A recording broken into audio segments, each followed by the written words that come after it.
This is the Upton Conservation Commission for Wednesday, November 12th, 7 o'clock at the Upton Town Hall. First item on the agenda is 55 Fisk Mill Road, construction of a single-family house, discussion of requirement. Yeah, and I was hoping the homeowners would be here, but I don't know that they have to be. Okay, So let me share my screen. They contacted me a few weeks ago. They're preparing to sell their house. There is an order of conditions on the property that has not been released. In fact, there are two orders of conditions. But one appears to be for another house. It was like a bigger lot, and I don't know why it's connected with this one. So that one I think should be easy to clear. This one, there was a driveway crossing and they were supposed to replicate the wetland. This was done a long time ago. Here's my review here.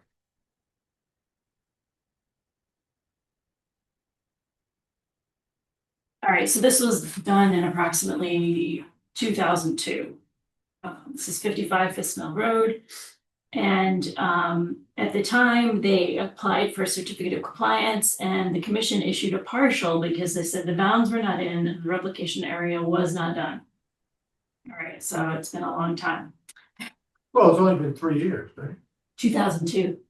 Oh, 2002, I was thinking. I'm thinking 22. Yeah, so It's been a while. Yeah. it's been a while. All right, so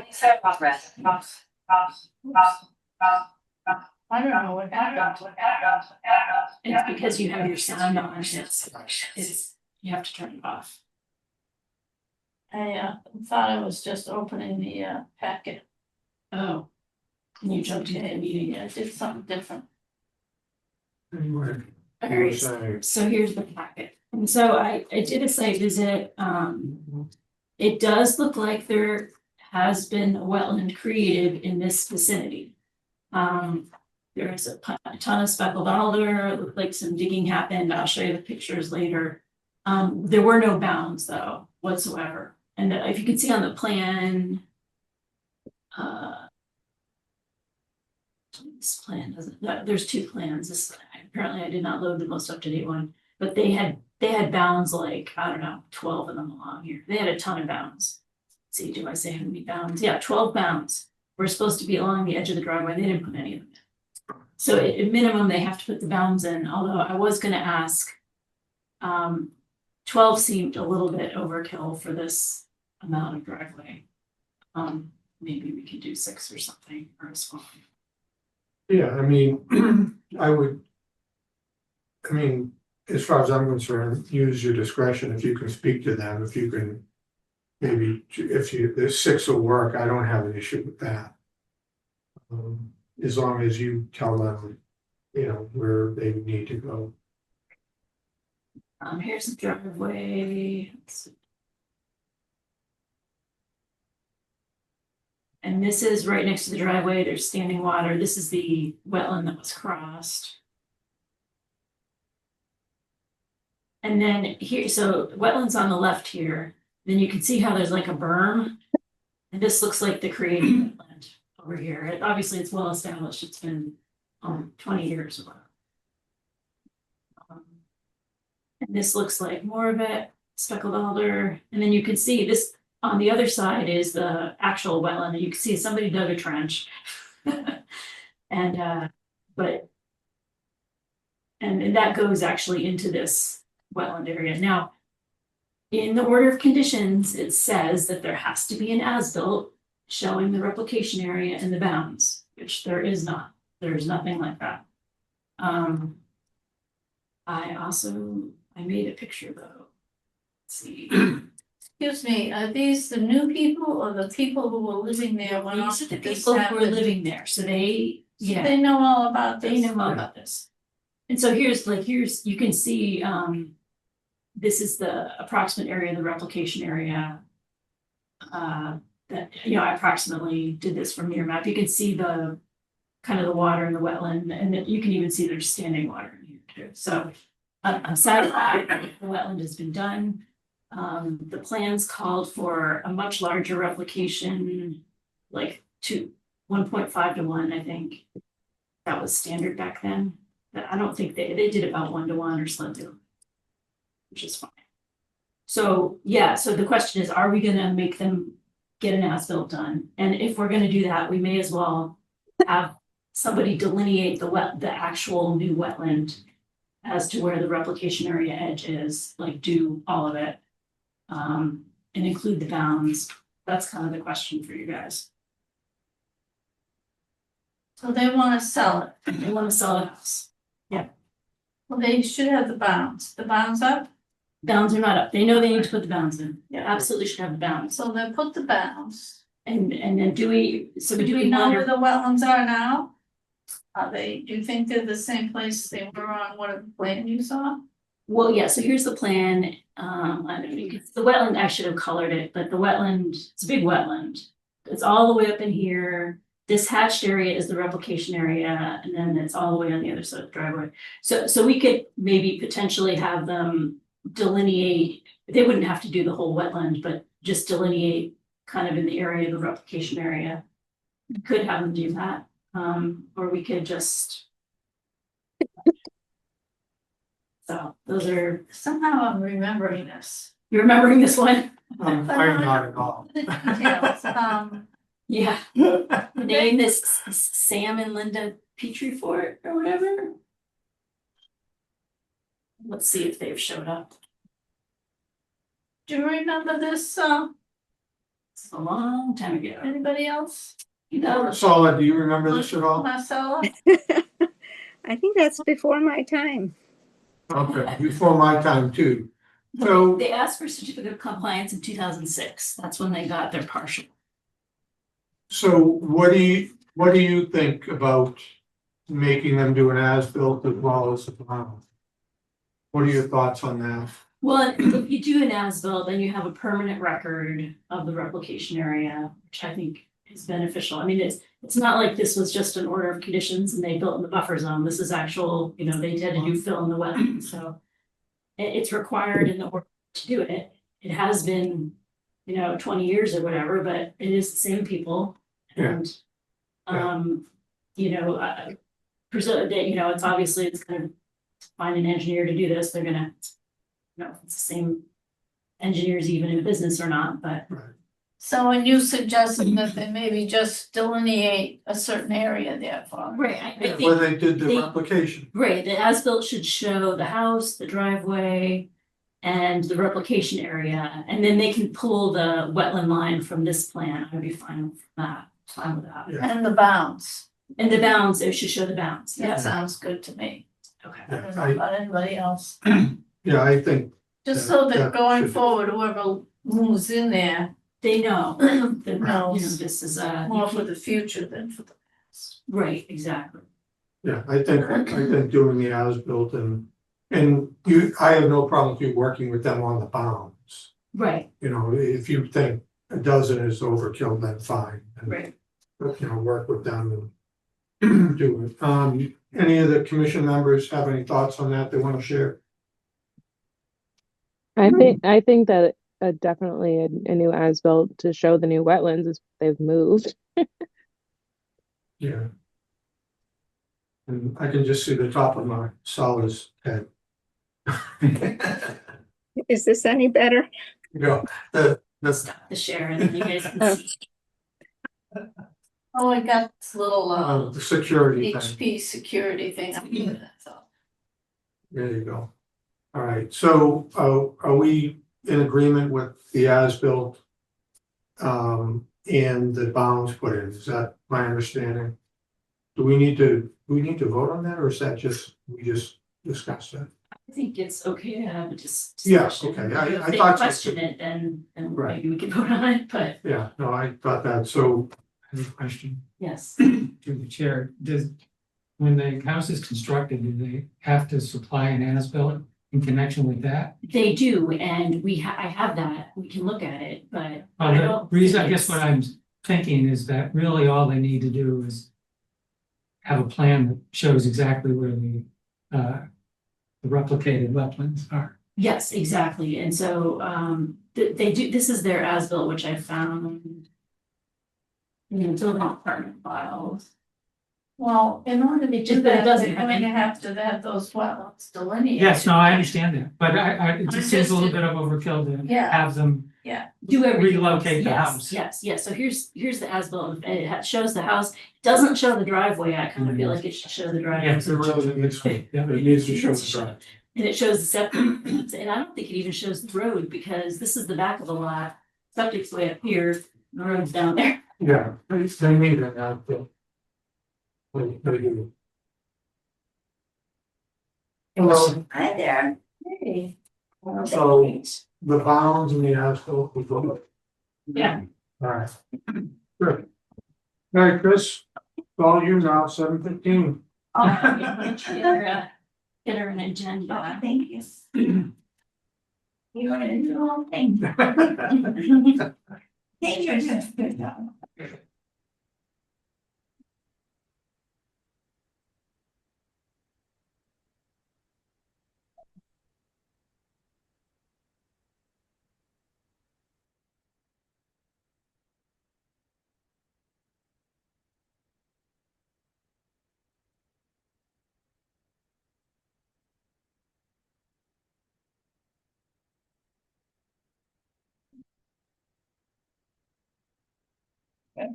Seventeen, request for information of Bloomberg by William Street.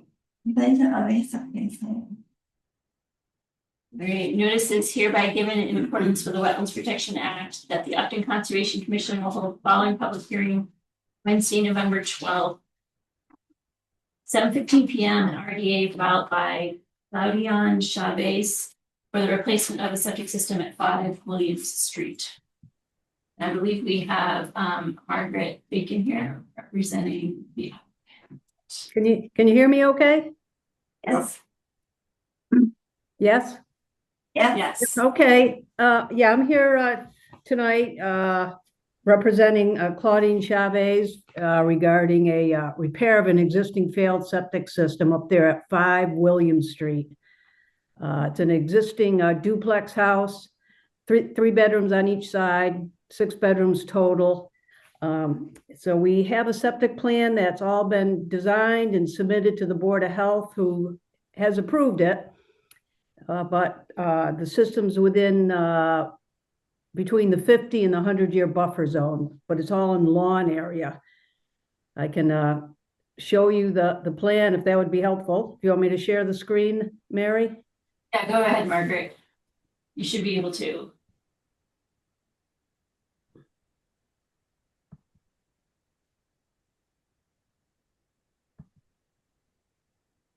Can you see that okay? Yes. Okay, so this is at 5 William Street. Here's the existing duplex. Driveway on each side, slopes down to the large wetland complex in the back. And the only place really we could squeeze a system is pretty much right here between the house and the garage and the existing driveway. So there's an existing tank here that we're going to replace, remove, put in a bigger tank and a bigger system to accommodate 6 bedrooms. Now it's beautiful soil up there. It's all gravel. So that allows me to be able to design a system that could accommodate 6 bedrooms. So it's squeezed in there, but it does fit.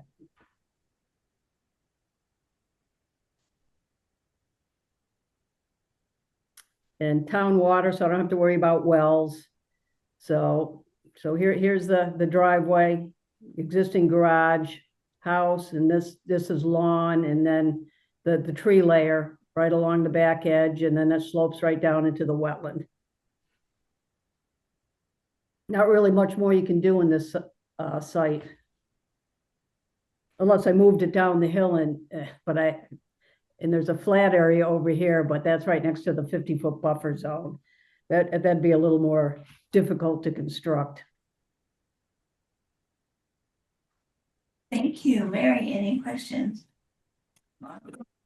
Yeah, so it's like Margaret did a great job here. One thing we discussed is this is in riverfront area, but because it's a septic, it's exempt from riverfront requirements. And just I definitely recommend issuing a negative determination here. The other issue is there was obviously enforcement on this property several years ago. We may want to talk about that. But for the RDA, you may want to consider whether installation of bounds would be appropriate. And I can show you just my report with a few pictures.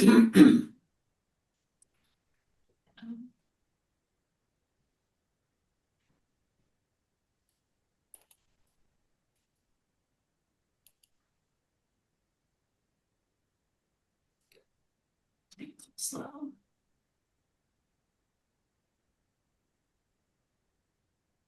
So this is the lawn area where the septic would go. This is looking from the top of the slope down to the wetland. This is just looking at the other side. Here's the house, here's the driveway, part of the driveway will be removed. So this is the area where the septic's going. So, you know, I don't know that you would need bounds. It's a pretty clear boundary, but you could potentially put some on this property. And if we want to talk about the enforcement, maybe a separate issue, but maybe we just review this quickly. I might kind of look through the file, found a bunch of things.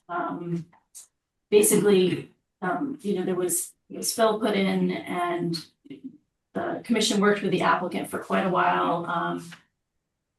Notice of intent was filed, and then another plan was done. The notice of intent or an order of conditions was denied, and a new enforcement order was issued. The last time this got discussed was in January of 2018. The minutes note that the plan is approved that was presented, and that work was going to be done in 2 phases. And part of the plan included installing 8 bounds, and that they were supposed to cut back the slope and install plantings.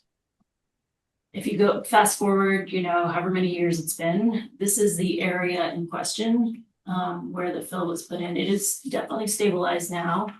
It's being kind of maintained as lawn. This is kind of looking towards the south.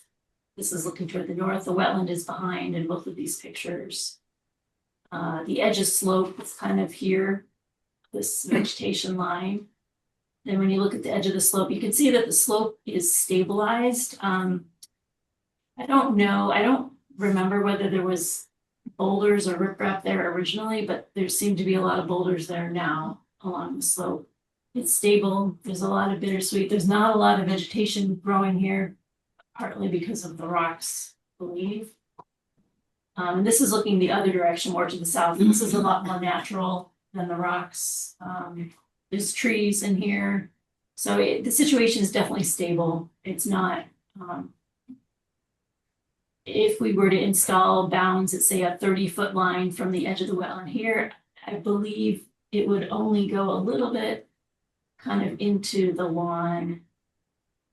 That's where 30 feet would be. And this is standing kind of in the area that was damaged, looking back towards the road. And Elwood, she's got beavers. So I'm saying, one of those pictures, wasn't it a beaver lodge? yeah, so and then the beaver lodge is I right saw that, the here. picture. I saw a Yeah, picture. so one of the things that she didn't do was install plantings, but I'm not sure that shrubs is going to be a good thing for this location, considering the beaver activity. And then we can go back. I think it would be also useful to look at just the some of these pictures from 18 or however many years ago, 8 years ago, just to remember what it was.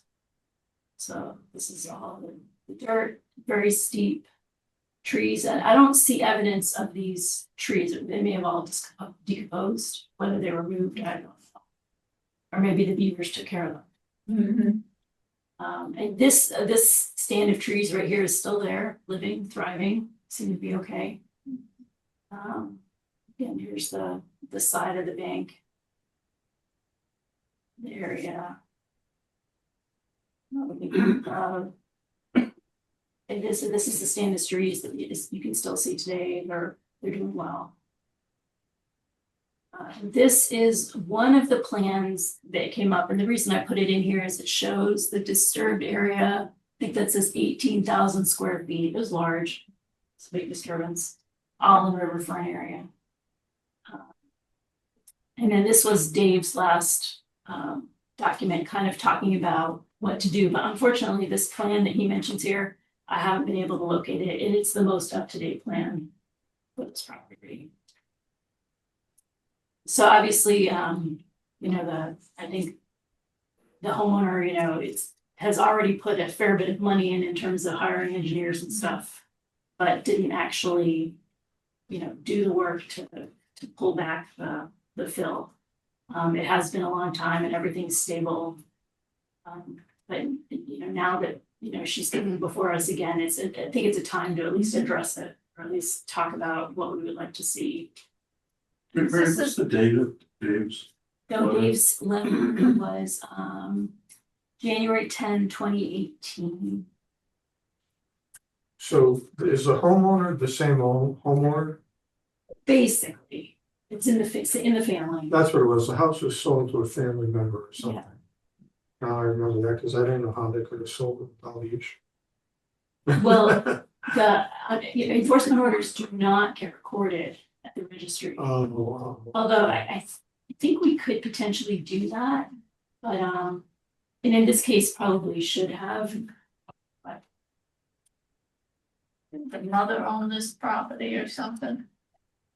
I certainly believe bounds need to be put in. Yes.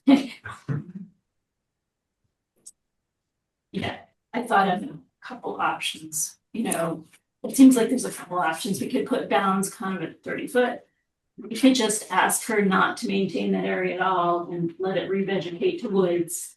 And then she wouldn't have to deal with the fill, but it would just be woods like it was because it's riverfront area. Yeah, I don't think it should be maintained. Right. And then we could put bounds along her developed area, and that would be the edge, kind of. Sure. I'm comfortable. Well, bounds along the developed area? Or along, so before, like if we took her house in 2015, bounds along what was the developed area then, and not include violation. So if people think that makes sense. Yeah. Could you maybe go back to the plan This plan here, and kind of illustrate where you might want the bounds to go? yeah, and actually maybe we should look at Margaret's. The whole area protected. This whole area was very all over. Now the septic is going in on this side. It's not going in, it's going in over here. Right. So. The questions that other side. Yeah, so the bounds, and I think like their driveway is right here, so that what this means is I think that bounds would just go here, along here, and then along, I don't know, the edge of this.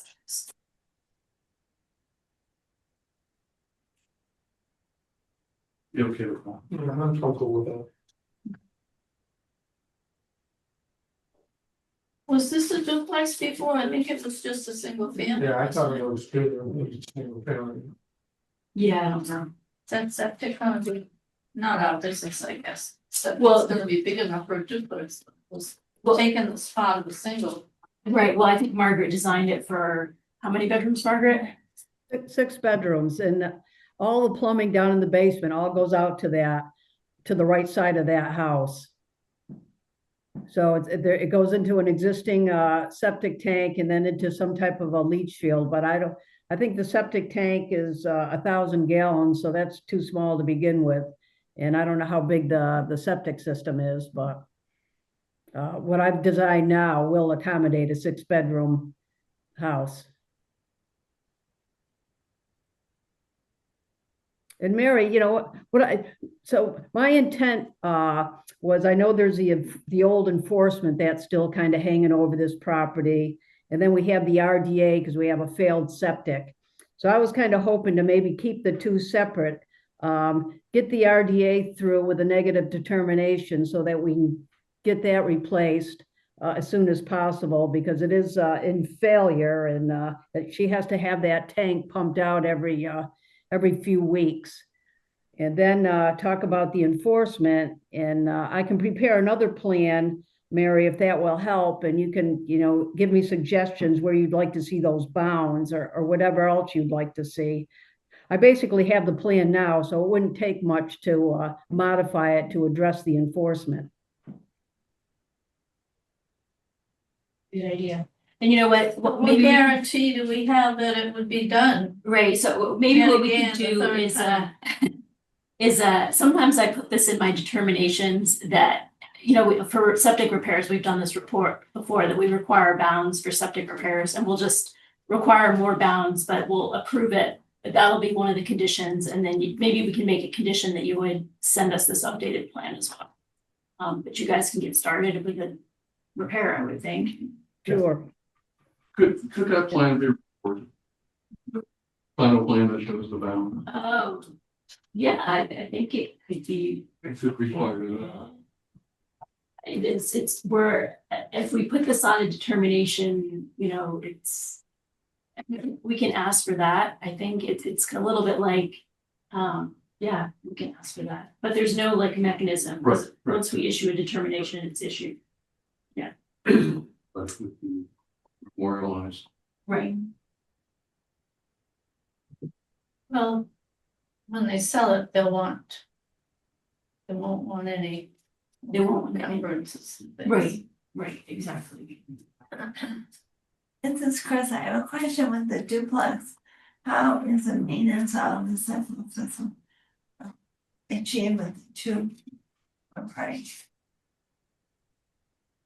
Whether the duplex is in charge of maintaining the septic.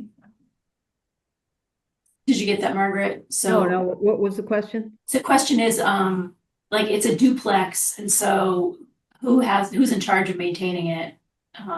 Well, I'm assuming it's Claudine Chavez, because she's the one that's been spearheading all of this, and it's the septic's on her side of well, she owns the house now. I don't know who the tenants are on the other side. But yeah, she's a responsible party in charge of this. Okay, thank you. And Mary,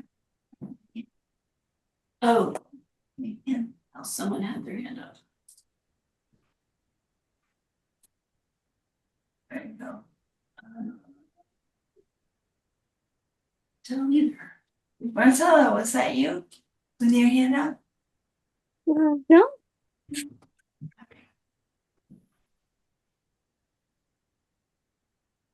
Does anyone have questions or concerns? We haven't discussed yet. Okay, Good. okay, so. All right, you're next. So, at this point, if the board's ready to issue a negative determination of applicability with bounds, probably between 6 to 10 bounds, I would guess. Does that seem reasonable? With conditions that a plan will be submitted showing the bound locations as discussed, and that a plan, once approved, will be recorded at the registry of deeds. Does that sound acceptable? Yeah, I'm not too sure about recording a septic plan at the registry of deeds. I've never quite done that before. I don't know if that's. You're recording the bounds, really, not the septic plan. Sure, okay, so I could do a smaller 11 by 17 plan showing the bounds, sure, okay. Yeah, the bounds and we keep the wetland edge on there. I think that'd be great. Sure. So Margaret, would you like to close the hearing? I think so. Okay, so we have a motion to close the hearing for the So, commission. so moved. Second, Excellent, let's do voice vote, Chris, I. Tom, I. Sandy, I. Mike, Shannon, Marcella, I. The unanimous vote in the question that will close the hearing and issue the native determination. Mr. Brown. Okay, thank you. Thank you. And I'll be in touch, Mary. Great, thank you, Margaret. Chris, can I ask a question? Yes, sir. If people come and I have to move the chairs. Oh, yeah. then it's all great.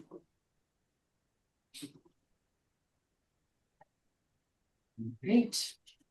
I Now, expect you more. I expect you more. 7:25. I'll move upstairs. Oh, no, I'm not that many more, I think. I get 3 or 4 more. There's 2 chairs up there, Kathy. Yeah, I know, I'm moving upstairs. I just didn't want to send people like to get them to move here. I want to make sure it's okay. Bob. Yeah, And even if not standing, I'm asking permission. of course.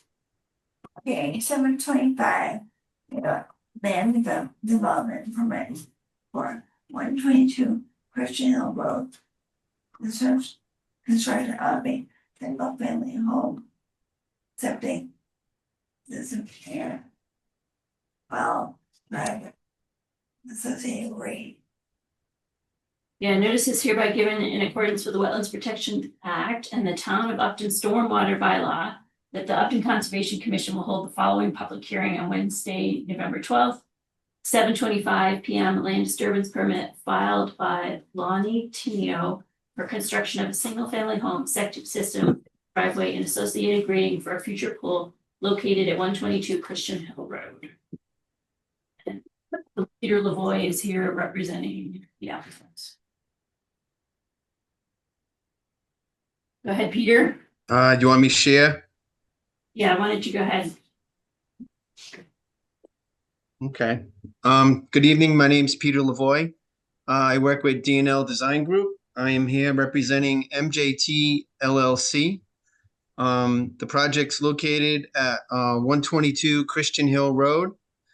Christian Hill Road runs along the bottom of the page here. So we have an existing 107,000 square foot lot. It is basically an open field. There are only trees at the back of the lot where we're not doing any work. The topography slopes from this point here, basically halfway off the street towards the back, and then it also slopes down to an existing drop inlet, which is right on the corner of the lot in this location here. So we would like to construct the single-family house in the center of the lot. The proposed septic would be in the back. Proposed well is on the left side of the lot. Driveway comes straight off of Christian Hill Road. And we have 2 recharge areas for the roof. So the roof is split in half. Half would go into this recharge, and then half would go into this recharge area. The red line that you see is the erosion control, which is basically a wattle and a silk fence. We do have a construction entrance off of Christian Hill Road. We are not proposing any work within a 100-foot buffer. The reason why we're here tonight is because we're disturbing over 20,000 square feet of the lot, and then that falls within that stormwater permit, land disturbance permit. So basically the total area of the field that we're disturbing is roughly 44,000 square feet. The house is roughly 4,200 square feet. The driveway and the walks are roughly 2,500 square feet. I did follow stormwater management. We do meet the recharge area. I did do a drainage analysis that shows that I'm not going to have an adverse impact towards the back of the lot, as well as towards the existing drop inlet. That's basically the project.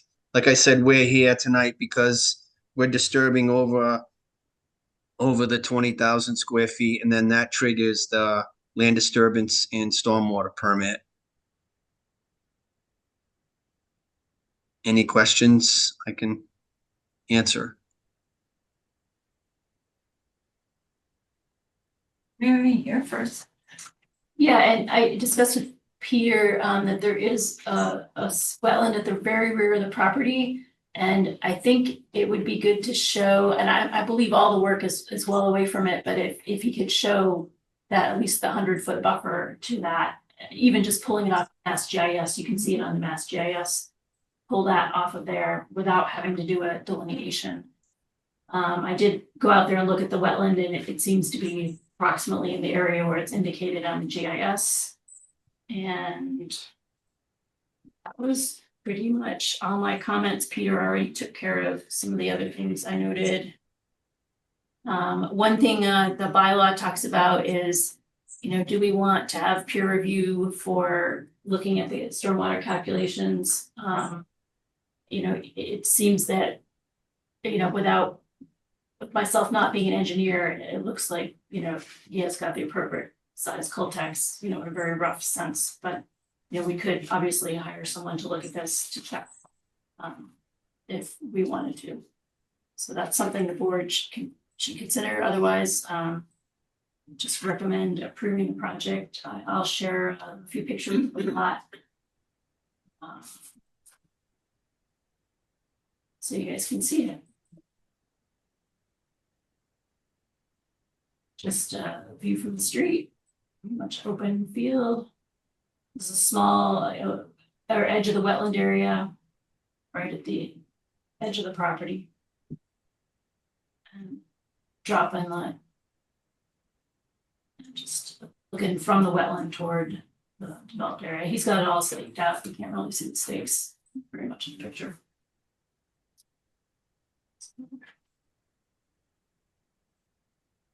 I don't have any questions. Anyone else have questions or comments? The commission or the audience?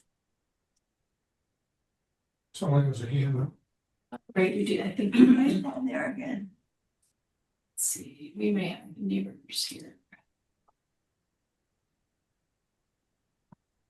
Yeah, if anyone, there are a lot of people that are attending online. If anyone online would like to talk and you're not able to, just please raise your hand and we can we can recognize you and allow you to talk. I don't mean this says 16 participants, or 18. Yeah, there's a lot of people online. Does anyone have a question or comment here or online? Okay, hearing none. Peer, do we want to have a peer review on the calculation? Okay. Okay. Okay, Peter, would you like to close this hearing? Yes, I would like to close. Thank you. Okay, thank you. So for the motion, we have a motion to close the hearing. So moved. Second, Okay, let's do a voice vote. Chris, aye. Tom, aye. Sandy, I. Shannon, I. Mike, Okay, that's a unanimous vote of the commission to close the hearing. Now we need to talk about issuing the permit. So Mary, what's that next step? Yeah, so we just need to vote to issue the land disturbance permit, and I would just say that contingent upon receiving an updated plan with a 100-foot wetland buffer. Okay, shown on it. that's that done. We have a motion to issue the permit. So moved. Second, Okay, let's do a voice vote. Chris, aye. Tom, aye. Sandy, I. Mike, aye. Shannon, I. Marcella, I. Okay, that's a unanimous vote of the commission. Thank you, Peter, and thank you, Mary. Thank you. Thank you. That's what all those things were about. Yeah. So. Do we have time for the notes and head vocal? Keep going. Okay, we have notes and head for 6 and 8 votes. Demolition of persistent weather. Sure. And the contractor on the rain story. All right, notice is hereby given in accordance with the Wetlands Protection Act and the Town of Upton Stormwater Bylaw that the Upton Conservation Commission will hold the following public hearings on Wednesday, November 12th at 7:35 p.m. A notice of intent filed by owner applicant David Claro for demolition of existing structures and construction of a 3-story building at 6 to 8 Grove Street.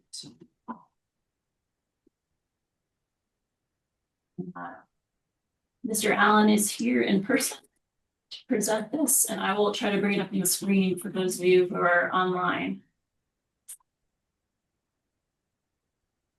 So good evening, Mark Allen with Allen Engineering and Associates. Here representing Dave Platt. We did notify all of the abutters via certified mail. Mary, do you take those? Yes. I did. There you go. And the property is a stone's throw from here, 6 to 8 Grove Street. It's the proud location of the Rushford and Sons Brewery. Oh, okay. It's 2 parcels, if you will, kind of merged into one. The brewery is one piece at number 6, and number 8 is the residential portion of the project. So we have an existing conditions plan as part of the design set. As you may know, it is surrounded by the Center Brook. Under current conditions, the Center Brook runs to the north of the property and goes underneath a culvert under Grove Street. And this kind of dovetails with the town project that the commission was likely aware of. That bridge is being replaced. So I've been working with the town planner and have kind of incorporated the work that's going to be going on this property as they secured some easements to do the work for the pedestrian bridge in addition to the culvert going underneath the Center Brook, underneath Grove Street. So there are a multitude of resources in and around the property. The property is only about 3/4 of an acre large in red. It is basically a sea of asphalt. If you've ever been to the Rushford and Sons location, there's parking in the front, kind of scattered amongst some multitude of utilities, overhead wires and whatnot. The 2 residential structures are in the front and the rear of the property, and outbuildings also in brown on the existing condition. The entire small piece is within the 200-foot riverfront area. And it also has in orange a floodplain associated with the Center Brook, and that floodplain was delineated years ago. It is associated with the contour elevation. So good news is the bank is going to stay untouched, the floodplain is going to stay untouched, and the wetlands are going to stay untouched. So we're working within the confines of what's out there today. Let's go for the development plan. Mark, can I ask you one question? Sure. Is there any core flowage easement here, 269? That's much lower. This is up at 283. The floodplain's at 283. Yes. Yep. So in the development portion, we did a couple of things to sort of mitigate from the existing condition. You'll notice that the new building in yellow, Rushford and Sons still in brown, has been pulled forward, and the rear of the property closest to the brook and the riverfront is going to become greener space. And in addition, we're pulling back the existing pavement further away from Center Brook at that Grove Street location where there's going to be a pedestrian bridge. One of the biggest, improvements is going to be 2 defined access points as opposed to one wide open sort of asphalt free for all coming in and out. So it's gonna be very well defined. Rushford and Sons will have their own dedicated parking space. This 3-story multi-use building is going to consist of 5 residential apartments and 2 office suites on the first floor. This zone in Upton is, the central downtown business overlay district, which allows this. We haven't met informally with planning. They have, agreed in concept to the process. We have filed with the planning board, and we will have a hearing, I believe, at least an informal hearing at the next planning board agenda. We have provided all the stormwater mitigation under a redevelopment of the riverfront area. And we are aware that either through the commission or through the planning board, the whole drainage report will be peer reviewed for all the stormwater compliance. We have not yet heard from DEP unless I checked this morning, I didn't see anything. So we're fully aware that this meeting will get continued. Mary wrote a very comprehensive letter that I'll let her go through. But as far as some restoration plantings, we kind of want to go with the commission and a peer reviewer, what best would be suited for some replication along the riverfront. Again, give you a bird's eye view, better satellite imagery. That's sort of the overall project, and it's net less impervious area. That was one of the things we tried to really important to do.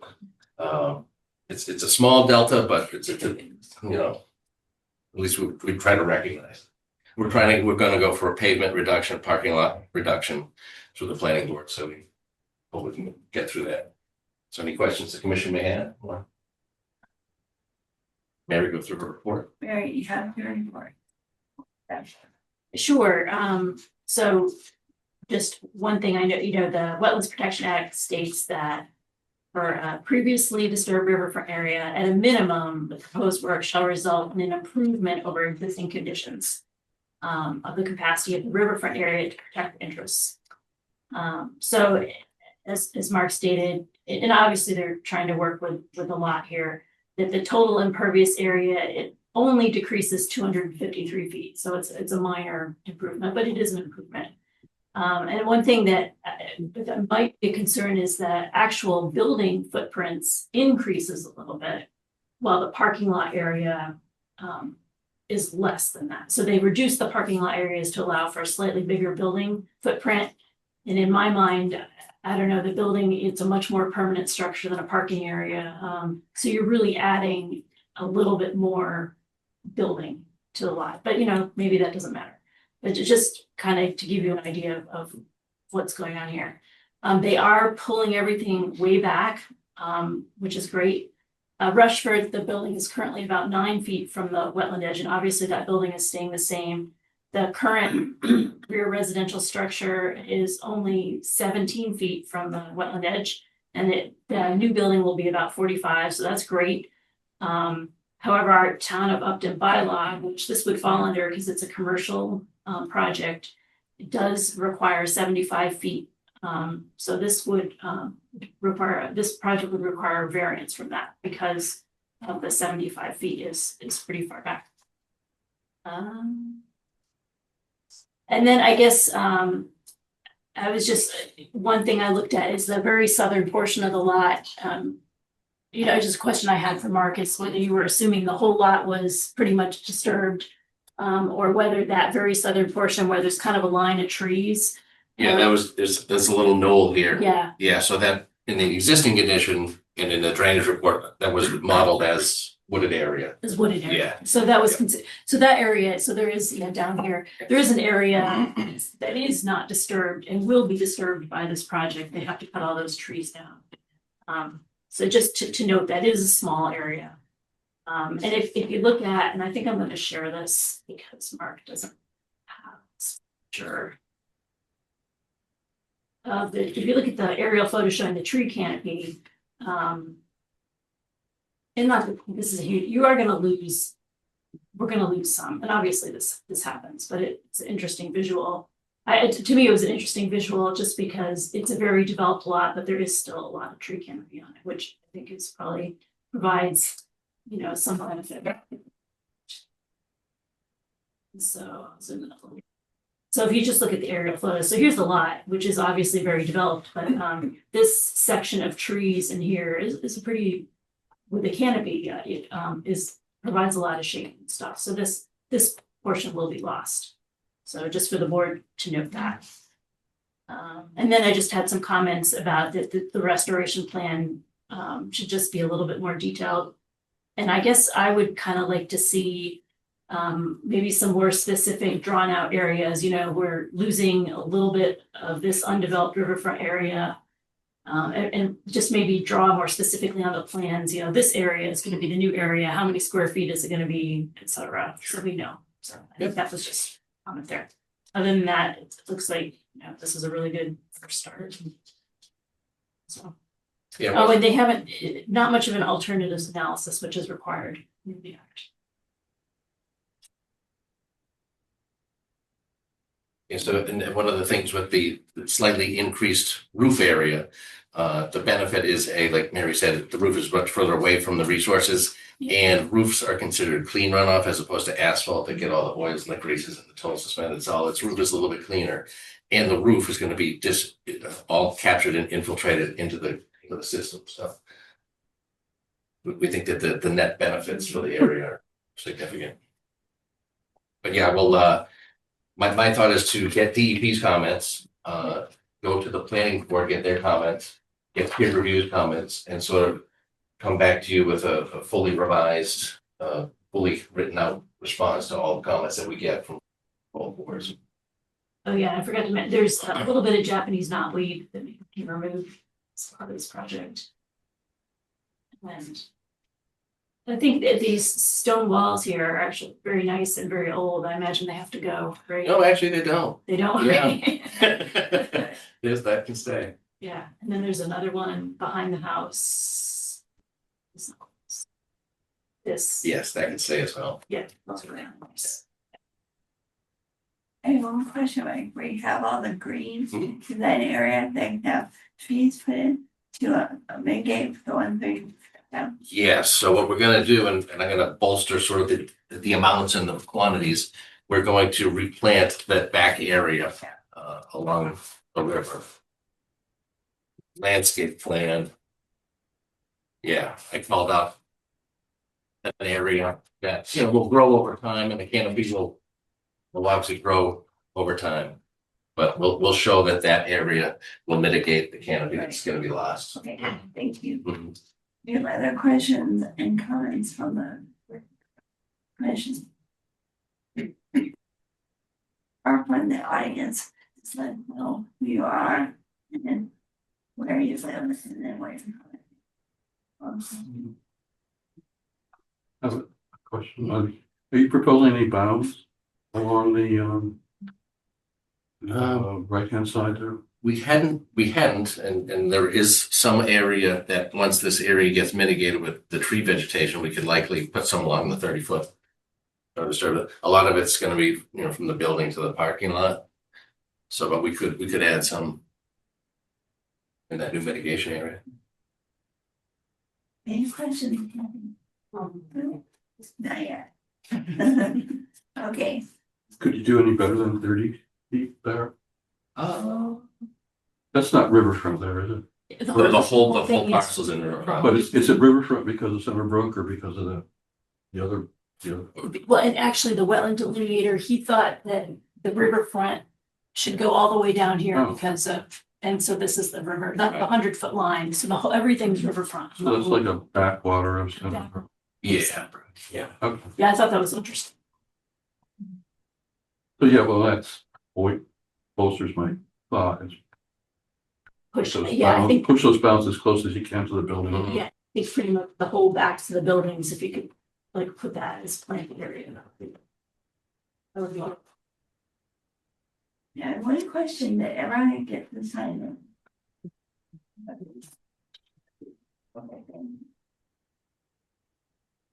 in. And the people online again, I think we still have a lot, if anyone has a comment on this. raise your hand. They'll be back, right? Yes. Okay. Questions, back with planting plan, what size, planting material you propose in there?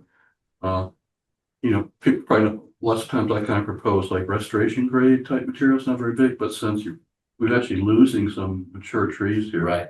I would probably ask for caliper diameter type trees. Is that what you're proposing? Or? Yeah, so it was sort of a last minute decision, but it occurred to me once I was, putting the final grading plan together that we had that opportunity to do that replanting area.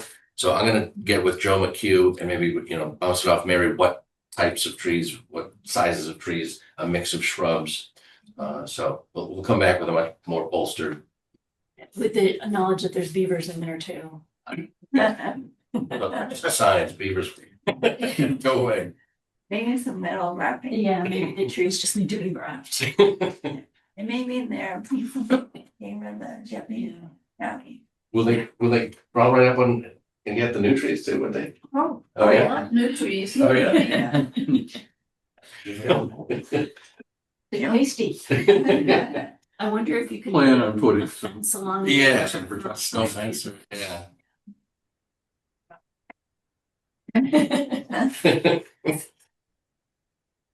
Not wooden.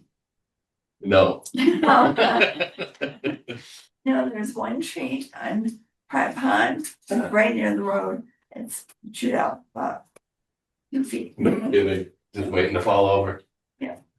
Oh, Mark, I forgot about the monitoring wells. Do you want to say anything about there's some monitoring wells that were on this property? Yeah, our client bought the property in March of this year. The monitoring wells are historic to the property even before our client got there.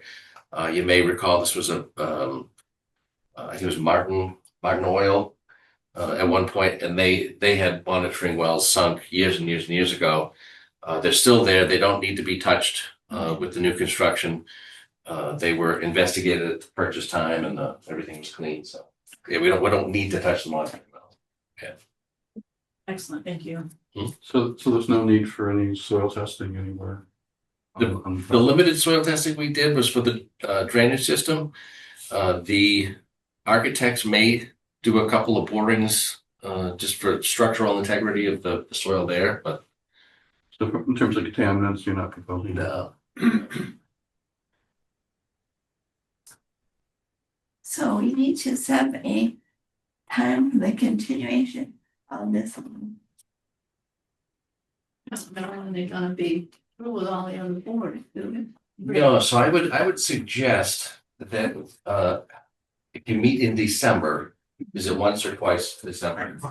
Yeah, if we could just get put on that agenda, and then if for some reason it doesn't look like we have enough material, I could just email it, request an extension.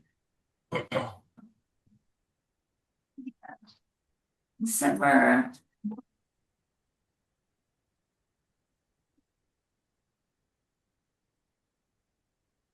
But you don't meet on the 24th. Yeah, it's November 10th, yep, that's okay. So I think 7:00 is fine, I'll keep it saying. So we'll be continuing to December 10th.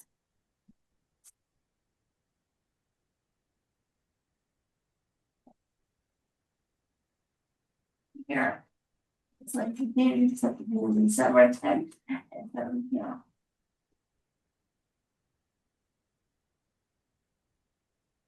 Thank you very much. Thank you. Have a good night. You too.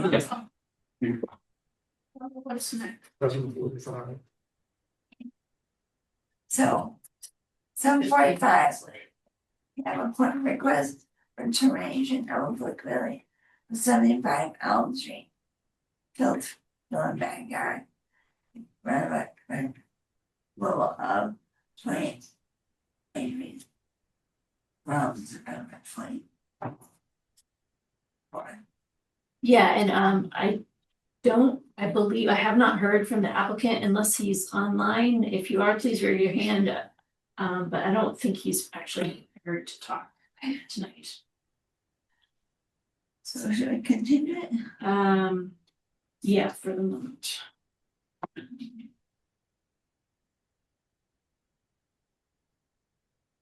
meeting for the subject. Yeah.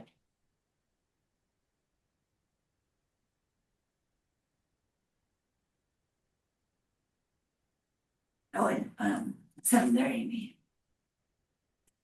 Sure. That's how we give enough time. Yeah.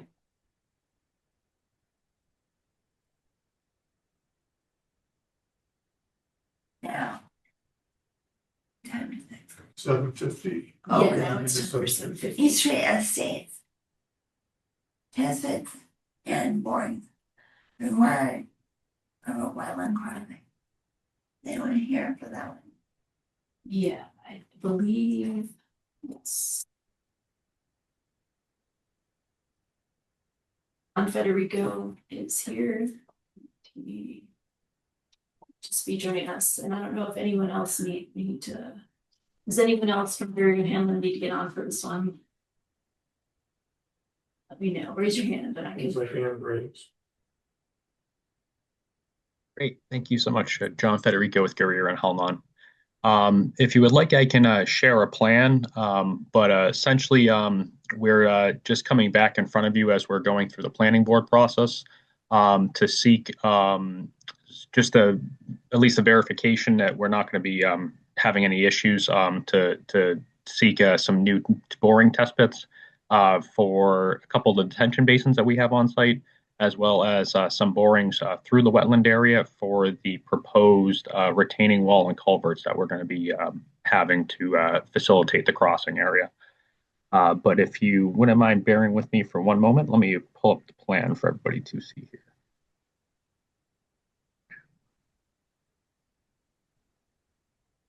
Where's the hand up here? I think it was John. There's still a hand up.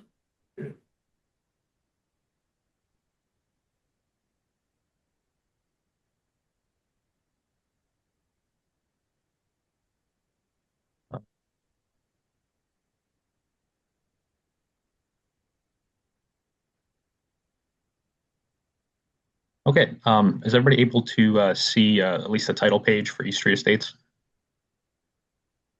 Yep. Okay, great. So the area in question, and let me just pull up the actual grading plan here.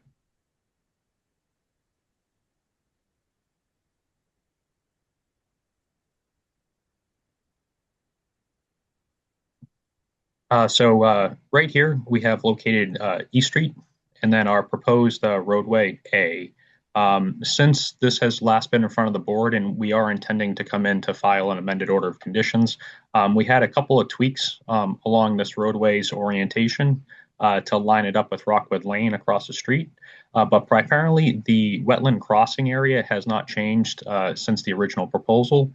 The only significant change that has occurred was we have lowered the grades of the roadway so that our retaining wall and any fill in that area will not be as high as what was originally proposed.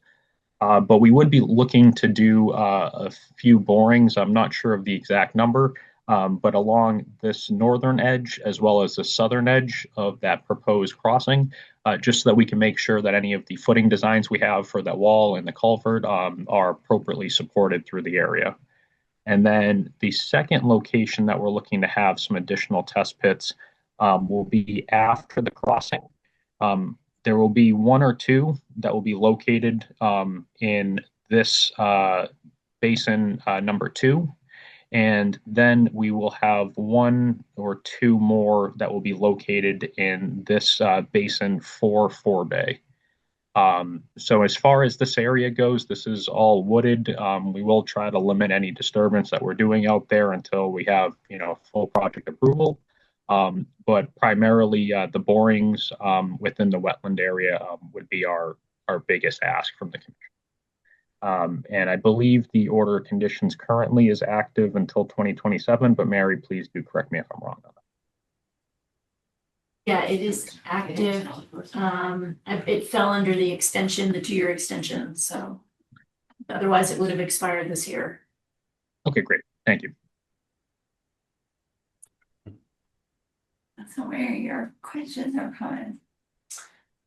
Yeah, I think this is reasonable. They are under the order. So.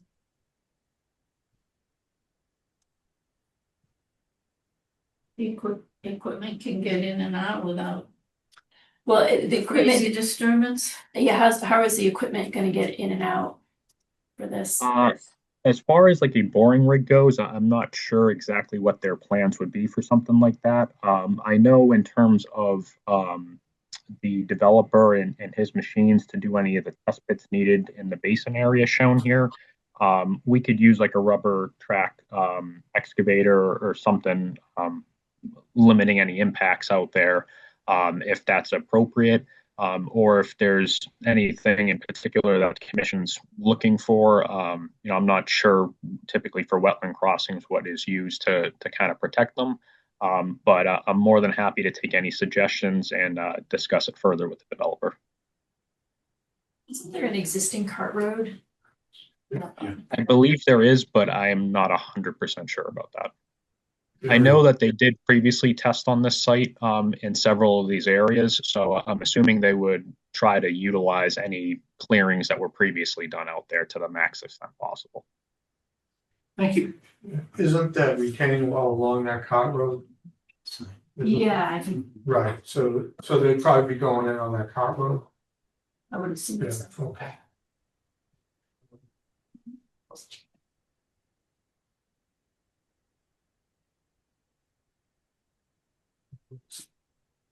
There's one more chair up here again. With your chairs. That's fine, that's my company. Oh, And that chair. No, move that, I can see him. You like it, Steve. Thank you. Thanks for taking seats from all of these. All right, so where are we here? So So this was just a question they had of wanting to come before the board and let us know what they were doing. Thank you. John, I have one question. Is the existing house gonna stay? As far as any existing structures, I'm not aware of any of them out on that site. I know there wouldn't be any sort of demolition or anything that would be done at this time, as we're still going through planning board approval. The only reason why we would be doing this testing at this time is just to be satisfying a few peer review comments that had recently come up. Okay, thank you. Any other questions from the commission? About questions or comments from the audience? Please let us know your name and where you are.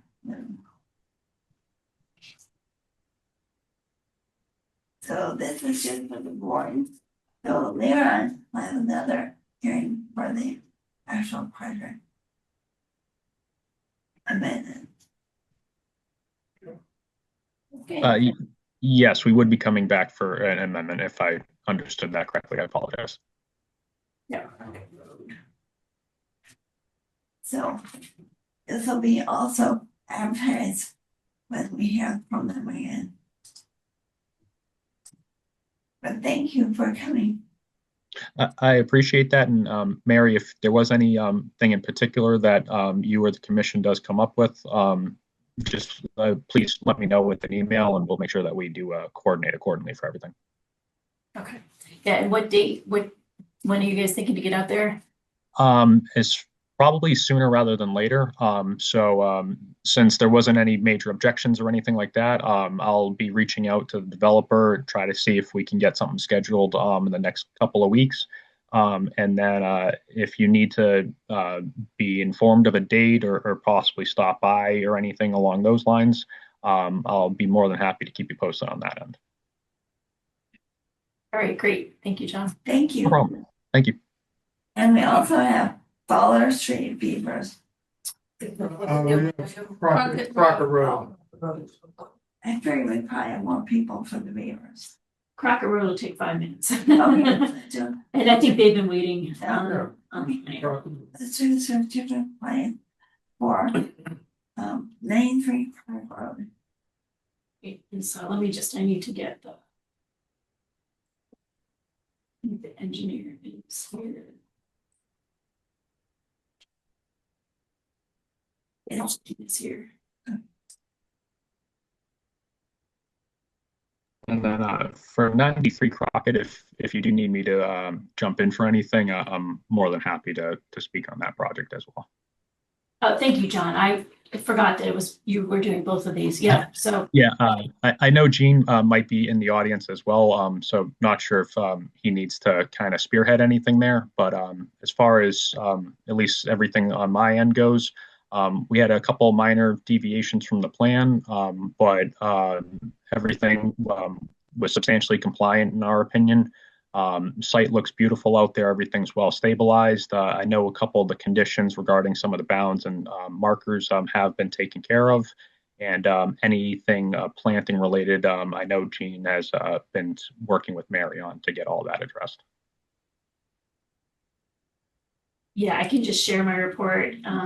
Everything looks great. I think Gene has been a model person going through the process, has really kept in touch with us really well. They submitted an as-built, this is the front lawn, he just had sod put in, everything looks great. Looking down towards the lake, everything's well stabilized. And the bounds, you can't really see them from here, but they're been installed, they're right there. This is the waterfront, everything looks great. He got his chapter 91 permit for his dock, so he's satisfied all the conditions, so I just recommend issuing a certificate of compliance. Okay, so moved. Yeah. Wait, I want a second. Second, Let's do, we go, Chris, I. Sandy, I. Michael, Jane and I. Marcella, I. Okay, the answer of the question. So, very well, issue the certificate of compliance and get that out to you. Great. Thank you all so much. I do appreciate it. Thank you. Okay. there's a hand up. Is that- Oh, maybe there was a hand. Where, you can't tell. The hand Well, Gene maybe wanted to say something, but no, he's not. He's not. Okay. Okay. Great. Dollars for viewers. Yay. Finally. And Thomas our paper expert. So. Mary, go ahead. Want me to start? Okay. Yeah. I'll just start this off and, you know, I just want to start by saying thank you for putting this on the agenda tonight. The human beings and beavers have had a fraught relation, I think, anywhere in developing communities and particularly along Warren Brook. I do believe that about 10 years ago, beaver population was removed because the dams were flooding the road and they were causing, you know, damage to, you know, they were impacting public safety. About 5 years ago, a new colony moved back in. And after they were there for about a year and a half, my property was trespassed upon, the dam was breached, and the beavers were killed. I found 2 bodies by the side of the road. I spoke to the town, it hadn't been authorized by the Concom, no Board of Health. So this time, the beavers have come back, and they've come back in force. They came in probably about a month ago and started developing 2 dams. One on one side of Warren Brook, they started repairing the old dam, and they built their lodge, and then they started building a little dam across the bridge on my property. The marsh on the other side is my parents' property. I do believe where they're building. Maybe, I don't think it's on yours. I think yours ends before that. So what we wanted. And they've also blocked the culvert under Mechanic Street. No, I believe that was blocked before. Ken is the culvert expert. I believe, so I'll get to the culvert.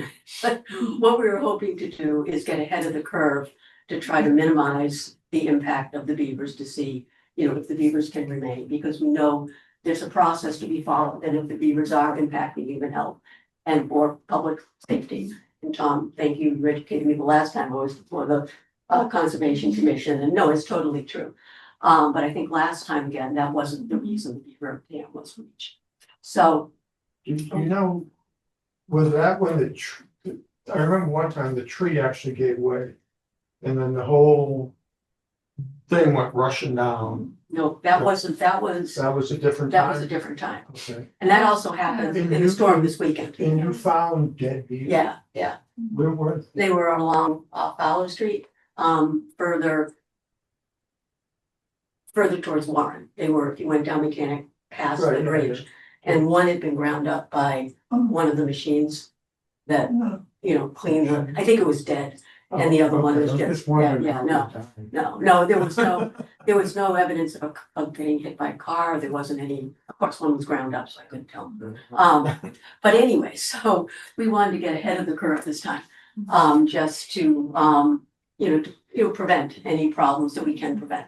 And, you know, it still might get to a position, place where the beavers have to be removed, but the beavers, there's a lot of people who come out at night, we watch them, they come out, it's about 4:30 every night.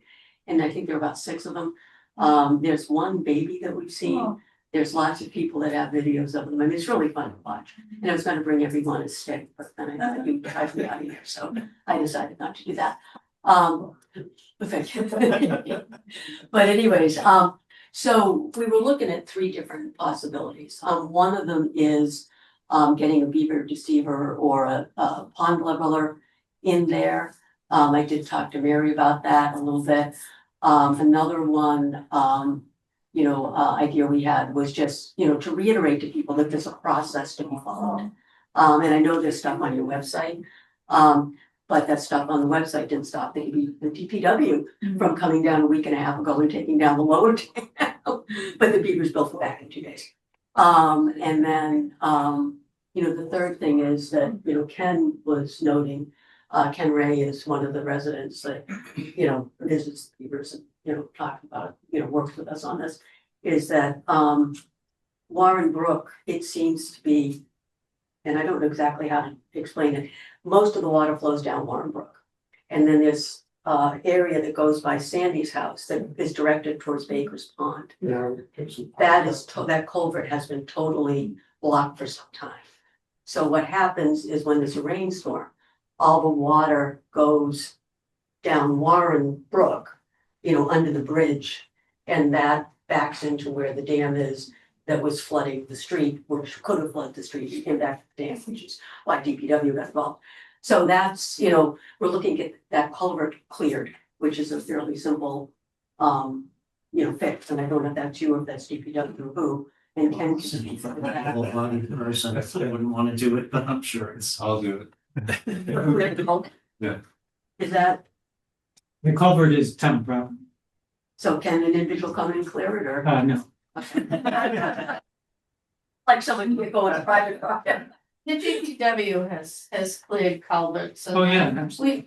they've put in, beaver deterrents in other areas of town. Something could be done. Yeah, and I should disclose that I work for the DPW, part of the coordinator. And I will say that the recent breach was not, we didn't follow our typical process. And I can guarantee you that we will. Yes. And also to let folks know that the storm the other night did a better job than your crew did. Totally. So the beaver's already starting to repair it, but as so much, they went down through the mud and everything, so the storm did.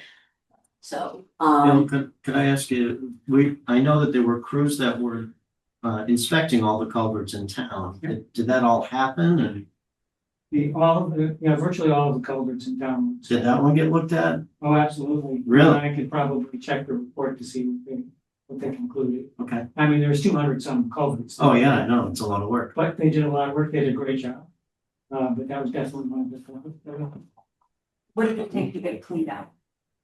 Well, we have to, so I have to report to the highway superintendent director that there's an issue there, and then they'll go view it and figure it out. For this, do you think? Yeah, it's blocked solid. Yeah. Maybe it was it doesn't look like beaver. Mud, you gotta get down in there, look, it's packed with mud and there are sticks and Yep. beaver debris in there, so, There be cuttings along that. yeah.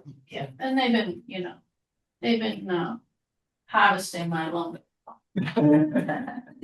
Party was fairly new, because before my leg screwed up. I walk that all the time, and there were no recent, Yeah, they basically stripped that area in the past 2 weeks. And they started on my yard, which they got the youngins out there working they hard. got the youngins working hard. But yeah, so we would like to be able to keep that clear because that will reduce the water that goes down Warren Brook. Well, Again, that ditch, behind my house has accumulated mud over the time and probably ought to be cleaned out. Years ago, Henry Poirier used to do that every couple of years. He would come in and scoop all that out, so. Yeah, that doesn't flow like it It's used to. not You can really see the water overflow. back That's to right, it's Warren a- Brook it's just instead an of coming overflow. up. It's an overflow and it used to be used for the box mill sluice. Right, it's all But man-made. they're not doing that anymore. It stopped almost entirely. It goes behind my house. Yeah, There's no water there. yeah, and there should be water. I agree. so that's one thing we think would actually help protect, from road flooding and from encroachment on the bridge and things like that. And then we would like to, when I talked to Mary about the possibility of putting some sort of, mitigation, pipe the dam or beaver deceiver in. And, see if we can make that happen, what the cost would be, and, if that's feasible. I was told that the Conservation Commission did look at that about. You should contract somebody to do that. You can't use it on, Yeah, Warren Brook, you can't use, it won't work. it won't work there. It's a math problem, Yeah. there's too much water. Stay You forest, can but- do it like on the pond, or pond level, Yeah. they're pond levels, they're not. That's it's not a pond. It's not a pond, but that's a perennial brook that flows a lot of water. And you're not gonna be able to. Pipes that are going to be able to keep up with the amount of water that comes down. The culvert you're talking about, it could be clean and you could put, a protective thing around to keep the beavers from blocking it. But you won't be able, at pond level, it won't work. It's not a pond. It's too much water coming down and not enough of it coming out. It just isn't, it's a math problem, it just won't work. It just won't work on a stream. What if there's a way to redirect the water, or direct it the way it's naturally supposed to go under the bridge and the small amount goes to the right? Brook, is that where it's- Yeah, what I'm saying is you can put in a protected, clean the culvert and put it in. But still, that channel. That's like an overflow channel, so some years, depending on the height of the water, it doesn't even go through there. Yeah. So It's when the water's at a certain height that it goes through, so that will take some of the water. My thought would be, clean it out, see what it does, but. The pond levels will not work on Warren Brook, it just what won't if work. there was something perpendicular to the bridge that was curved that allowed the water to go the right way? That didn't rely on stopping it all the way at Mechanic Street and letting the water raise, because that's, for all agreement, that's not gonna happen, they're just gonna pack up the whole. But what if there's a way to not, Well, no, if you put up the culvert fencing, they're not gonna pack up the culvert, maybe I'm misunderstanding. yeah, I'm not talking about Mechanic Street, I'm talking about on the bridge on Fowler On Street, Fowler Street, yeah, near Cappy. with a bridge. Oh, yeah, The water okay, turns So right, like yeah. some of that water naturally goes towards my house, Right. and then when the beavers pack the culvert, it gets extremely high, and I've never seen it like that before, I'm not getting water on my side. So we clean that, and I understand that'll just keep getting packed up, and you can't allow that much water to go towards Mechanic Street, because it's not built to hold that much water, it's gonna overflow every time. So what if there's a way to have something perpendicular to the bridge at Fowler Street in a way You're that talking like about helps more or less blocking that drainage. block anything? Or, just. No, I want the water to go where it's always been going, but So not going down Warren Brook, going up the culvert towards Baker's Pond. Like an auxiliary Yeah. spillway. yeah. Yeah, You know, yeah. like that's where the majority of the water should go. Yeah. And then when they block a small amount of water that goes underneath Mechanic Street, everything gets changed. then the water rises and there's a canal on the side of the road that was not there before, so. I'm just. I think he was saying that he can, once it's cleaned out, he can put some sort of barrier that keeps them from blocking it again. Yeah. Right, water go through, but the dams on Warren Brook itself, Yeah, I mean, not the thing, the dams on Warren Brook itself. So you, pond levels will not work. So depending on how big the beavers decide to make the dam, that's how high the water will get. When it gets to the too high for the road, the DPW's gonna have them trapped out because it's going to affect public safety. well, I think, just to go back a step, we're talking two dams. That's why I think it got confusing.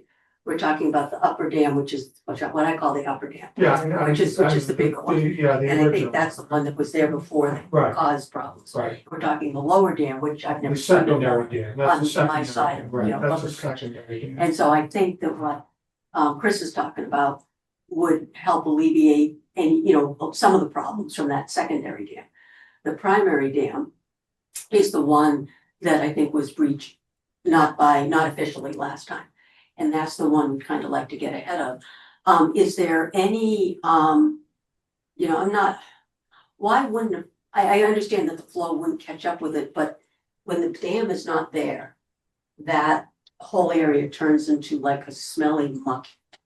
There is no water in it without the dam. So I guess my question is, so the pond is not, Warren Brook is not that, the water coming down Warren Brook in a non-flood year is not, it's not a huge velocity. There's not tons of it. And there may be people either on the call or in this room. It's just not that much. I mean, you can't get a kayak up there. You can't get a boat in there. It's just muck. So the 5 years of beavers were gone. The species of animals were, it just disappeared. We have 5 types of fish that aren't there when the beavers aren't. I mean, it's been good for the environment as long as it is able to, like, we're able to control the amount of water so it doesn't ruin someone's property, right? Like, we don't want that to happen. I know you think that's fun, but. I'm not saying it's funny, it's, I like the understand, amount I of just, Wildlife, I've been there since I was 5. Yeah. And when there's more water, It's it's cheaper more than diverse, to see more animals, there's fish, there's frogs, and everything eats those things, so. I mean, the heaven root It's good for disappeared. everything. Except for eagles. Property. Yeah, bald eagles, yeah. no, I understand, I'm just telling you, if you put in, pond levelers, it's just not gonna No, work. I- I mean, that's all I'm trying to tell I you. just come up with an. It's just not gonna work. I don't dispute anything you're saying. No. If you're talking about pond levels, that's not going to work. If you have any other suggestions, fine. I don't know. I'm just, I I don't have another set. The folks have raised hands, Yes, but but other people, they need to, So, yeah, the people online, Lauren or John.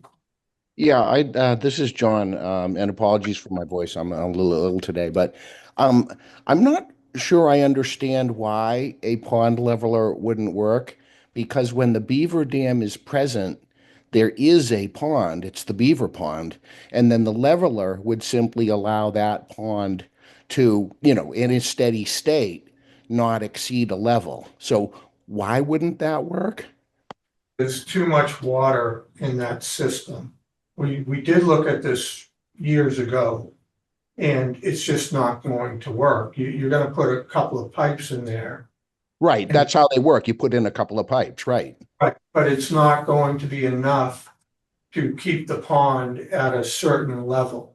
We had, It just- we had a beaver expert in there and that's what he told us. Yeah, it just isn't going to, Yeah. it won't keep up, is the whole issue behind it. It's just the way that the water system is. So if it quote didn't keep up, wouldn't that just mean that the water would then overflow the dam and then, drain? The beavers would just make the dam higher. I think The beavers will make the dam, they will continue to make the dam as high as the water gets. They don't just Yeah, stop. but it can't get any higher than so first of all, it can't get any higher than the dam is at any point. I think we can agree on that. And then in terms of like, okay, it rained, here comes a lot of water down the stream. It's cresting over the dam while the beaver deceiver is also draining the beaver pond. And then the flow slows down. It's not like it's going to be at this higher level for an extended period of time. It will be at the higher level for an extended period of time. They will dam it and they will keep holding water. It's the beaver deceivers just will not work on Warren Brook in that location. They just. Do we, I mean, you know, no offense, but I mean, I'd like to see some documentation that says that. Well, I don't have any. I'm just. Okay, well then let's not just take, you know, anecdotal evidence and say it will not work. Well, if people want to put them in there, I'm not opposed to it, but it's going to cost a ton of money and it's not going to work. So. Okay, so separate topic, right? Yeah, no, I mean, you know, just, I know that, I'm sorry. I'll show that. Yeah, go. Lauren, what do you have to say? Yes, can you hear me? Yep. Lauren Scheuer here, and I guess years ago, I don't remember how long ago, we had a nice healthy group of beavers who raised that water right up to the level of the road. And I knew that, you know, that's not good for the road.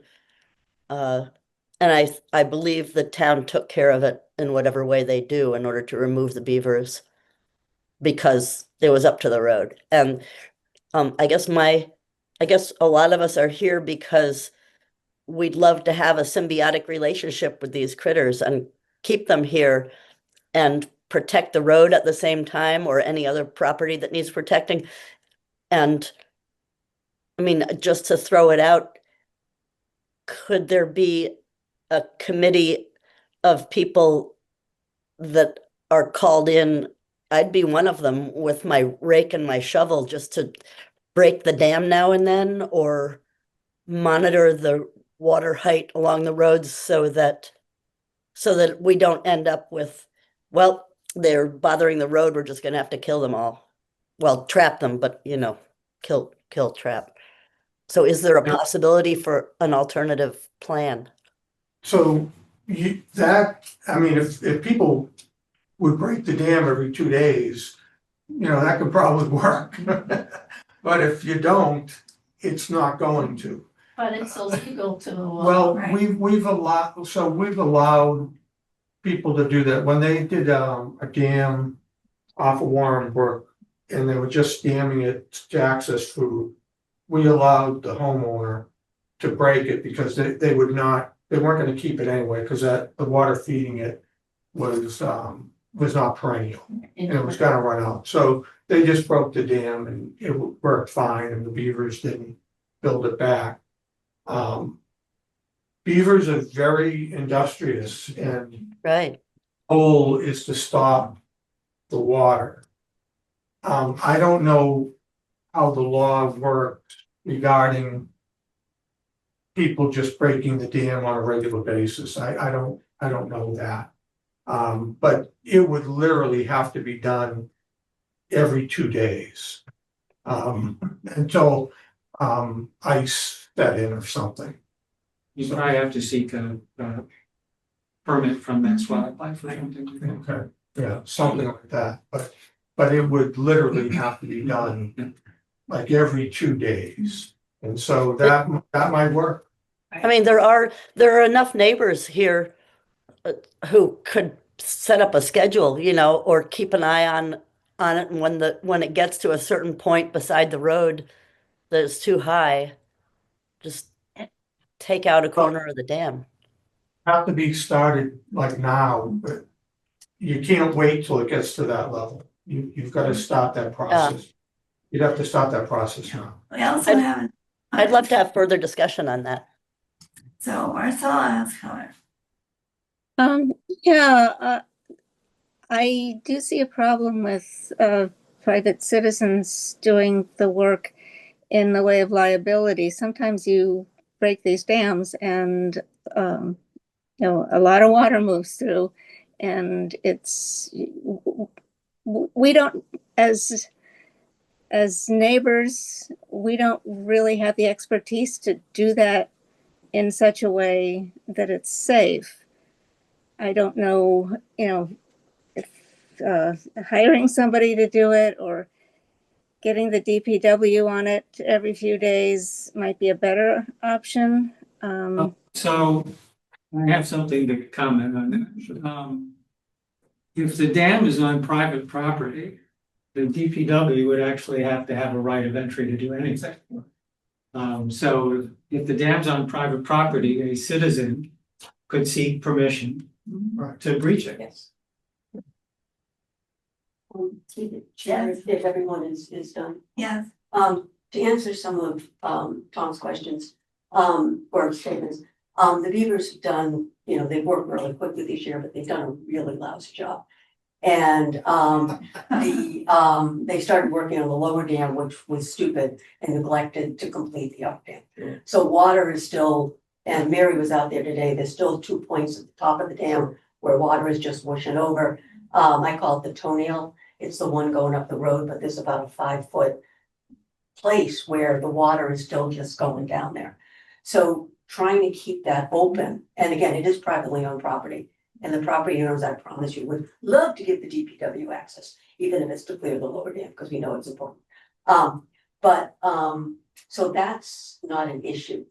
And I also, one thing that John said, I agree with, is I'd like to look at it again, because I've always thought of, the water flow is seasonal, and I understand it's coming down Warren Brook, which is a whole chain of beaver going down by itself. And it's coming down Warren Brook, but it seems even if we just put like a good sized pipe with grates on the end near where that toenail is, that would just keep the water flowing down. And I would like to try it. And I don't know if we can go back to the beaver guy, and we've talked to residents, we'd love to work with them down in doing this, but we've also talked to folks around this room and take up, as Mary said, it's private property, so having a down pay for it is a different issue. Right. And to, take up a collection to see if we could try it. Yeah, if it's on private property, you can do that. Yeah. You can spend all the money you want on it. Like if it's private Yeah. property, you can go right ahead, call Beaver Solutions or anybody and, sorry, maybe I'm. Yes, you do have to seek permission to do it from the state effectively. Right. I started And with they- the Board of Health, but yes, once you've gotten the permission to do it, you can do it. Right, But I right. wanted So to that's have what I'm it- saying. the And I commission's believe, expertise. I believe the commission would not have an issue with it at all. I believe the people of the commission would be fine with that. But I would be strongly against spending the town's money on that. If people here love the Beavers, want to spend their money, my thought is, go right ahead. And you know what? And then you'll know, right? Then I'll learn something. If it works, that's great. Then I'm wrong and I can use that going forward. And in the process, a beaver deceiver would probably be helpful, like Tom says, it's not going to solve the problem, but it might help. To promote a little flow. Do you But think they are notorious about finding where the water flows through those deceivers. I mean, that's an activity in itself, keeping the deceivers function. It costs, thousands of dollars. It costs a lot of money to get the people Yeah, to put those in. Let me say, so, the commission in the town does have a beaver control fund. I think we're funded 4,000 a year, and Board of Health is also funded 4,000 a year, I believe. Even though this is on private property, in my opinion, there is a town resource that is involved here, and that's the road. So I actually think the commission could authorize use of some of those funds, if that was an feasible alternative. I don't know what you think, Bill, but One of the issues with the fund, Mike, is we ran out of money because we had to do a new the new things over there on Southborough Road. Right, and there was one we And, didn't and we, do right, which we have to do, this year. right, like which is like $2,000 some And then the, dollars, so. right, but the and then- Board of Health also has. $4,000. Right, and I think they use the traffic or something, but whatever, I don't know. And we- But with that aside, but we also have the we have to pay the annual fee for the Right. culvert cleaning, so. Our $4,000 is for the most part gone. One thing to educate people, But within the remains. and it's when beavers have kids, the kids are kicked out and they go and make a new dam. That's why you have the lower dam, that's a new one from the baby. No. Well, you know, I guess where I was kind of headed is. I think it'd be worthwhile having Beaver Solutions taking a look at this. Yeah, they'll do it. Especially since you've got this side channel. To see if that Beaver Solutions could recommend something for that. It's already gone now. There's no water in it. But it does come back. Yeah, exactly. So, and we'll get, also get a professional opinion as to whether or not. I agree with you. A pond level could have any effect. I'm kind of leaning towards agreeing with Tom that the brook is just there's too much flow at that location for the pond levels to work, but I'd like to hear from Beaver Solutions to see if they think that. And then have another look at it. Partially solve the problem. I can have you, I can call them in Okay, yeah. and have them come by. We wanna make a motion to do that? I'd like to bring up a danger as far as the kids go in the town. What happens is, kids were going across my property to get to the, that little pond for skating. At the golf course there. Oh, okay. Yeah, and during the winter there, I went out back where they were going across, the property and where the ice was. And, at the time I was about 235, twice of what they were. And so I just walked out and didn't feel, any danger because the water's probably only 3 feet. And what happens, it broke. And the way it broke is you go sideways, my upper body just broke the ice again, and my head was down below the water with my feet up on the ice. And it's really a danger. What happens is those kids are now all grown up, so they're not going across the brook to go skating. But in the town, there's probably other places, same situation, just that small amount of current. There was, thin the ice enough that I just broke through. And it was really, I was in a life and death situation, either drowning or dying from hypothermia. And I was there for about, I kid you not, it was at least 20 minutes, maybe a half an hour trying to get out of that situation. And I don't think a child or even a woman who's not really athletic could have done the same thing.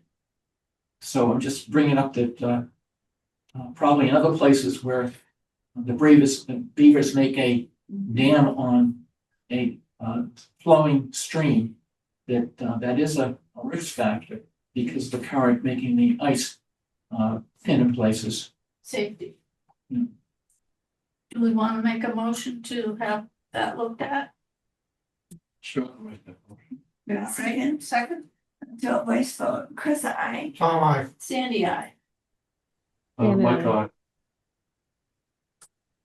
Marcella, I. Okay, that's your man's vote on the question. Have the motion. So we'll have Beaver Solutions come in, and then do we want to contact Kathy? Yeah, and I can contact folks. Okay. Through the chair, can we make, 3 other sort of quick Oh, requests? sure. So it'd be great if you could look at, if you still have it, I know stuff is it's hard to find, but the past report that goes back, I think about 8-10 years, that said it wasn't feasible. Because it would be good to see I'm very glad you're doing it again, but I'd like to see what the conclusions were.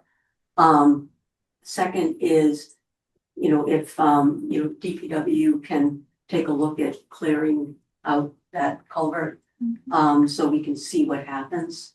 Again, our point now is I think our purpose is now is to get ahead of the curve on this and to see what we can do.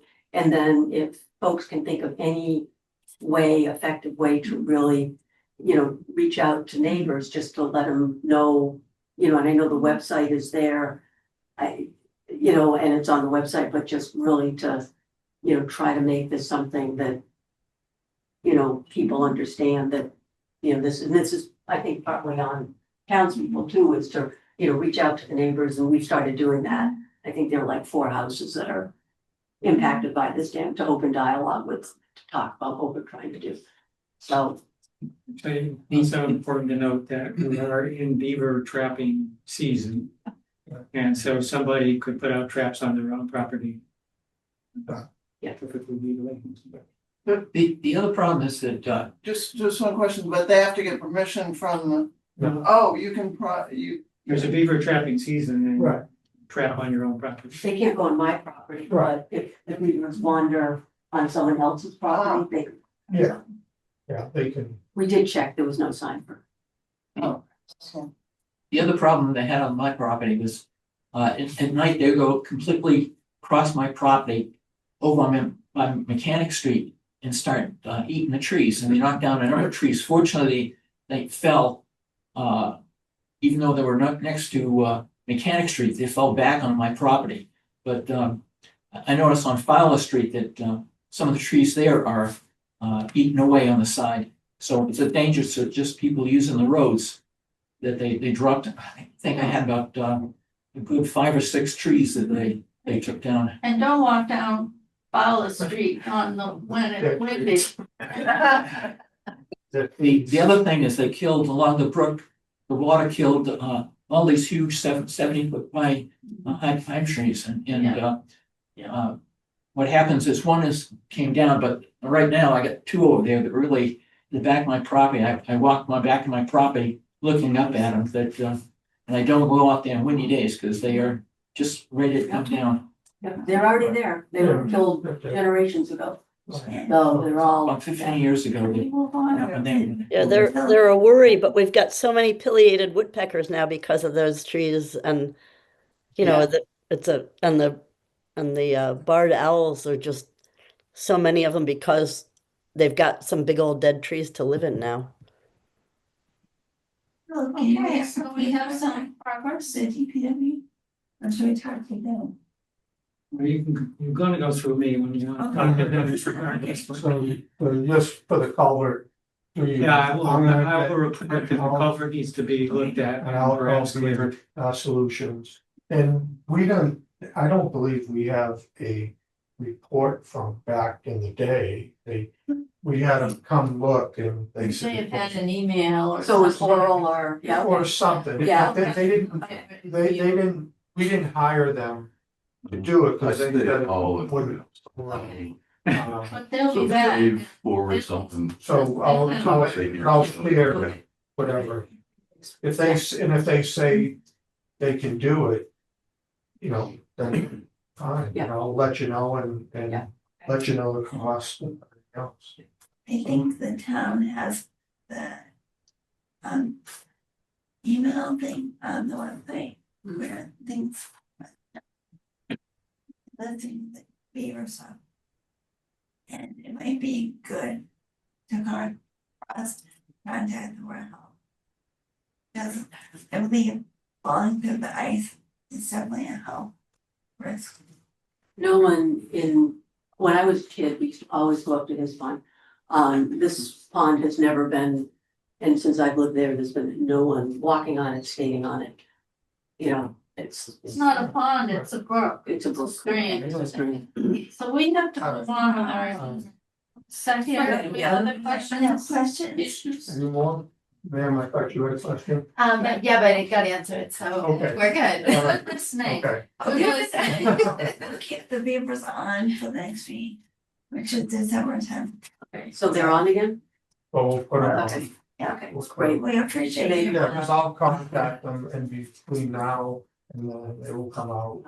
I'll work with them. See what they say and then we'll share that information. Well, we appreciate Did everybody sign in?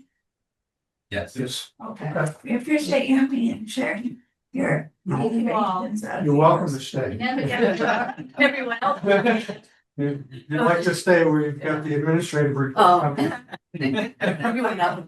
Thank you for your time. Thank you. Really, is that long? April, yeah, I think about April 15th. What suckers really goes to the office? Under ice and stuff, but we don't get a lot of it. They'll be active, but they stop. They'll It's like, they start getting a lot of. And I have a new group on my sister's house, this stuff, so I'm. Last one was. Yeah, yeah, the one by your house is what they call secondary. It's not doing anything, but the main deal is where they're home. Yeah. And everything else is, that's just what they do. Apologize, I think from. Oh, no, I.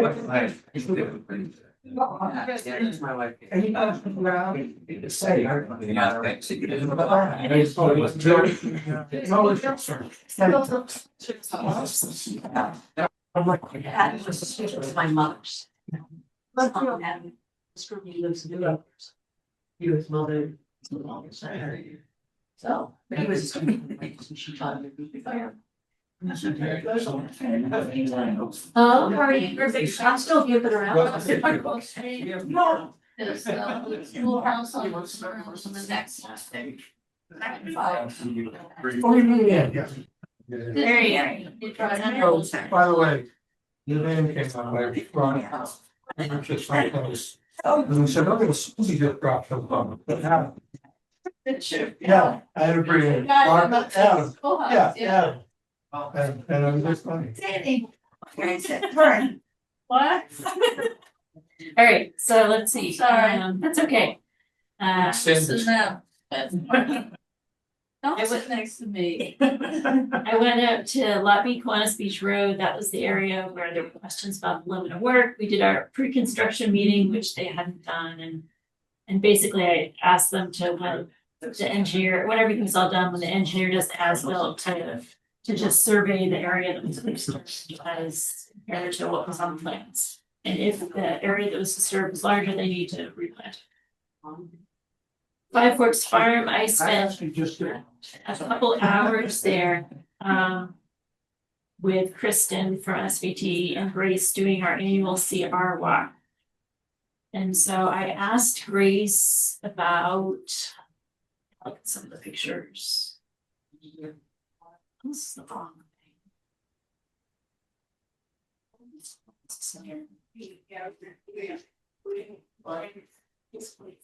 Oh, I got glowing. Anyhow, this is okay.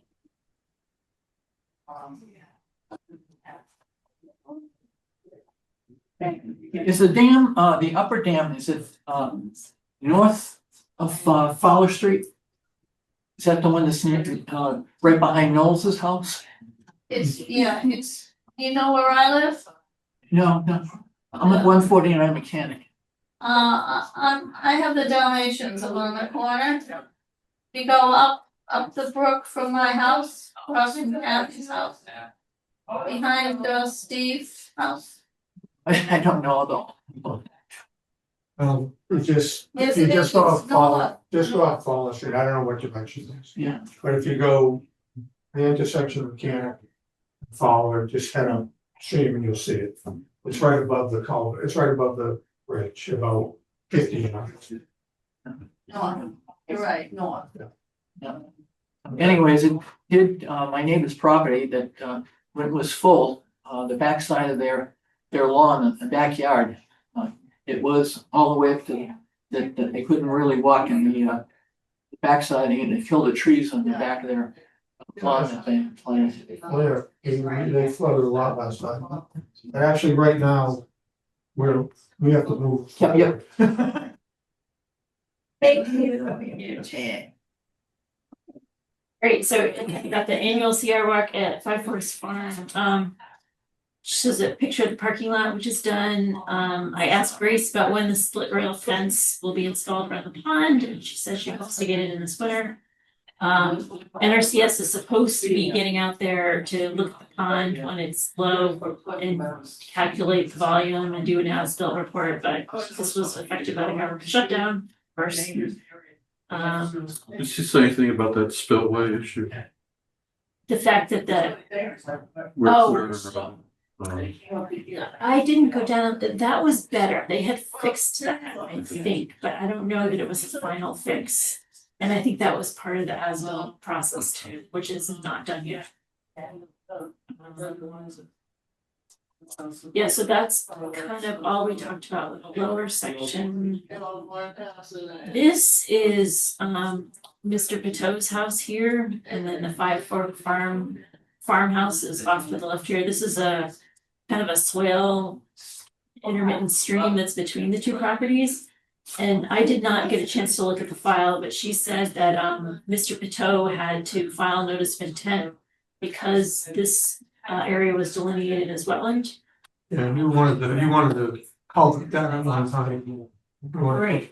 So Grace is having trouble.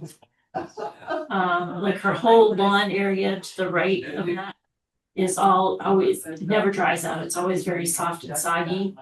And then she has like parking there and it's like the water is seeping out and eroding her driveway. She would, this is driving her crazy. Like she can, even when it's been fairly dry, she can't get into mow. This is from London, so I don't know. And she's claiming that the water from this area is seeping down her driveway, causing ice. And her driveway is a wreck. So she would love to, of course, clean out this area. And get the water flowing in there instead of flowing through the groundwater through the line. It's in between them. Yeah. Yeah, I remember that spot. You wanted to call it that. Yeah, the very first interaction I had with Piteau was he had a big stack of culverts in his front yard. This is a long. This was a long. And she, what are those for? So I went and talked to him and I said, you know, you really can't do that to that stream. And then you know, he said, ooh. He talked about suing the commission, some other town. It went downhill really quick with that guy. Oh, yeah, he was friend forever after that. Right. Drive by it that really fast. But to me, that's a resource area. Yeah, I don't. You know, if Grace has to maybe Just, forego mowing some lawn. yeah. If she put a swale in on her lawn, that would be okay, right? To direct. I mean, it seems like that would. It would achieve the same. A purpose. natural slope swale with grass in it. Right, not- just like. Not. Right.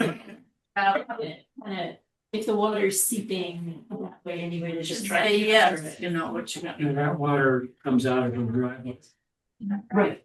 Yeah, well, it So was I'm not sure. you could see it's coming kind of from the ground onto the driveway. No, it comes up. Through the driveway too. There's a little spring there.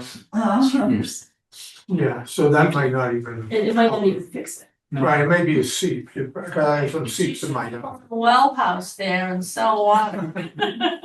If it's a spring. Yeah. Well, it's seep. Well, the headwaters of this stream actually is a well. Yeah. You know, it's back in the woods. If you go to the old baseline report, there's pictures of it. You know, and it's basically a spring that comes up in the well and then it overflows from the well into this intermittent stream. Yeah, and there's definitely wetland above this, because that's why the barn needed a. Barn's still not done. Right, and this is one of the upper fields. This is the middle upper field. Like the middle one.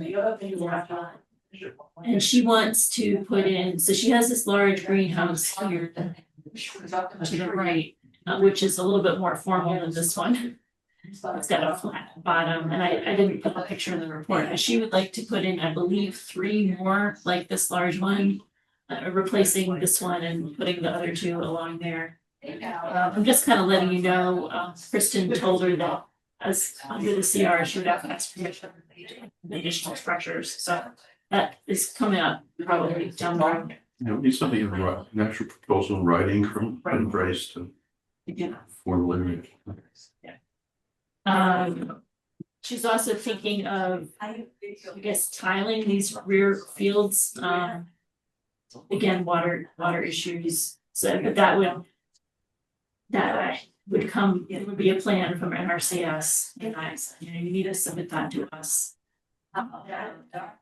Where's that water gonna go? Is it gonna go into that intermittent stream channel?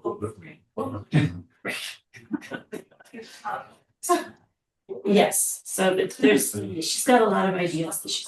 So behind, I don't, behind the fields, I don't know where, but they're like drainage ditches and stuff. Yeah, up in the woods, yeah. Yeah, exactly. So, I mean, clearly some time ago, people were trying to move water. I mean, they didn't build those have been there forever.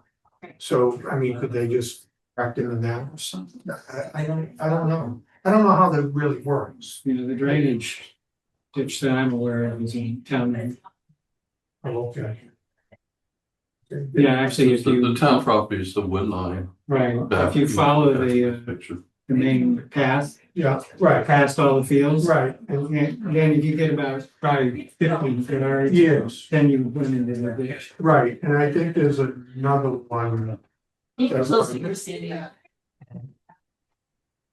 Yeah, you're right, I mean, there's a bigger one, but I think there's. There's a. Okay. Alright. Yeah, yeah, all right. How many is Grace's property? Big is it? About 30 acres plus or minus. Sounds right.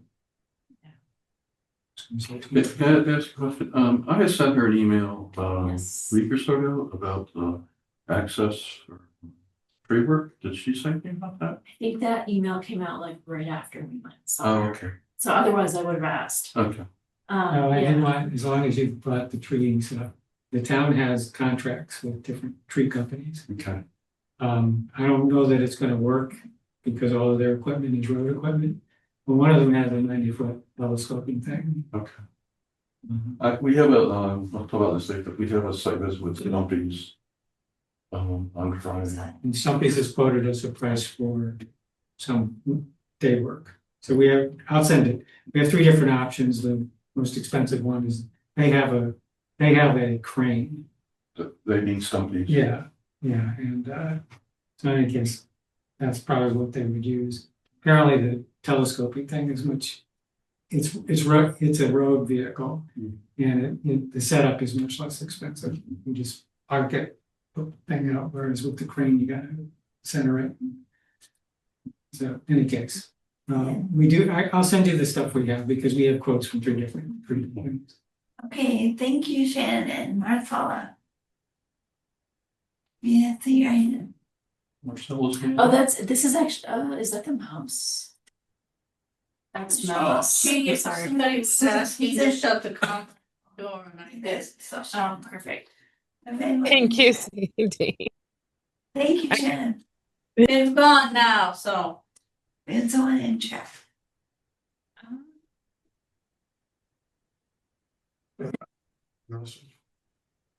Chat is one, so it's just a message and then.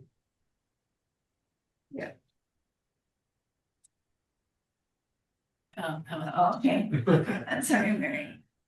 Your turn. All right, yeah, and the last thing she was talking about is, she has ideas for, now she has a lovely parking lot. Her store area is, she feels like it's lacking and she's thinking about what to do about that. Whether to take down the current building and build something bigger or put something, maybe. Anyway, up closer to the road, but not in the middle, on the other side, kind of to the north. So there's a height issue. The Right. CR does allow a new structure there, but I'm not sure, it's been a long time, I don't know if it allows tearing down the old one. Yeah. Yeah, It is a height competitive issue. structure in the area where she currently has plantings. Yeah, off to the Yeah, north. to the north side. Yeah, so she's thinking, Yeah. so she's thinking, She's got something that. she's thinking about that. But it does have a height restriction. One story with a loft. Yeah. So that's kind of the summary of that. Okay, and the only did a meeting at 0 High Street. We looked at some trees that they're cutting down. thankfully, he's very proactive and agreed on all the trees that he's cutting down. He may have already cut them, I haven't driven by them recently. And then the last thing is, I had a resident come in. If you know Kiwanis Beach Road, there's a little tiny house that's on the lakeside, right next to the beach. That house, I guess, is now vacant because the septic has failed. So someone was just kind of asking about what would happen to the house and would it be condemned, and they were in talking for quite. Now, the house, no one could live with septic field, can't they, just because it's already there, can't they just put in another septic? They can't. The owner is like in California, I'm not sure they want to invest in it, so it's kind of the owners are kind of in limbo right now. Oh, okay. And there was a tenant in there and the 'Cause, yeah, tenant had to move out, so oh, it's a tenant. it was a I tenant. was gonna say, I can't believe they give up a home for a septic system. Yeah. I mean, the water itself It's is not very there valuable. in years. It sounds like it's quite a story, but yeah. Okay. Yeah, The the lot lot, itself would be valuable. I think so, except it's very small. I think a replacement septic might be difficult there. Oh, I don't know. But they would have to allow for it to go in, Right, just like that's the what I'm way saying. we have to allow. Right, the right. existing, but yeah, no. Yeah. There's Yeah. lots and up to. I don't know. Yeah. Wow. How much now? I thought there were like two. Oh, no. 300. 250 to 300 is what they. That one that we looked at, Christian Hill Road, because I looked it up because I was curious, they were asking 500,000. Oh my gosh. The little I one. don't think they sold it for quite that much, but. Yeah, The Rockwood Meadows condo sold for more than $1 million. Wow. I live in the wrong town. Came here because the people alone. Flatby Milford Street and put that back on the market for 275. Wow. That one where they did some work, just cut trees down or something. No, that's the one that is on the peninsula. Oh, Yeah. Got appraised for $8,800. wow. oh, wow. Because the appraiser was told that he couldn't do anything. Right. So he basically, Who told the appraiser? Mike Antonelli is their planner. I guess if it's been vacant, the house, if it's been vacant for 2 years, all their grandfather's zoning is lost. So I can't meet any of those septics anymore. Yeah, well, and it's also not zoned for residential stuff. Right, and there's no access and all these. other Well, there is things. an Yeah. easement, and but the fact that it's an easement, not frontage, plays into the whole thing, so. So Mary, how is your report? Yeah, so I'm on report. Okay, good job, thank you. Yay. And how about the administrator's report? Administrator. Laura. Let me just share my screen. Your minutes are huge. Okay, there we go. They were rolling. All right, so first up we have the minutes from October 22nd. There was one note from Mike Panko, which I got. Were there any other comments or corrections on these?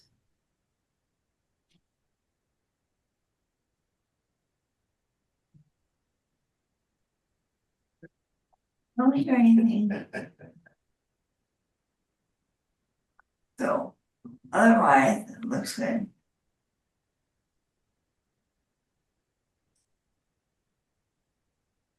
So we have a motion to approve the meeting minutes. Changes that might suggest. Second. Okay, let's wait, so Chris, Tom, I. Sandy, I. Okay. Anne and I. Marcella, I. Events, vote of question. All right, and then make the invoices. I'm realizing now that I did not make a balance sheet for this meeting, but we only have about $90 in charges. So up first we have 2 items on the voucher. One is Mary's mileage. The other was a legal ad for something that I forgot already. And then I also had to send something at the post office, which was $6.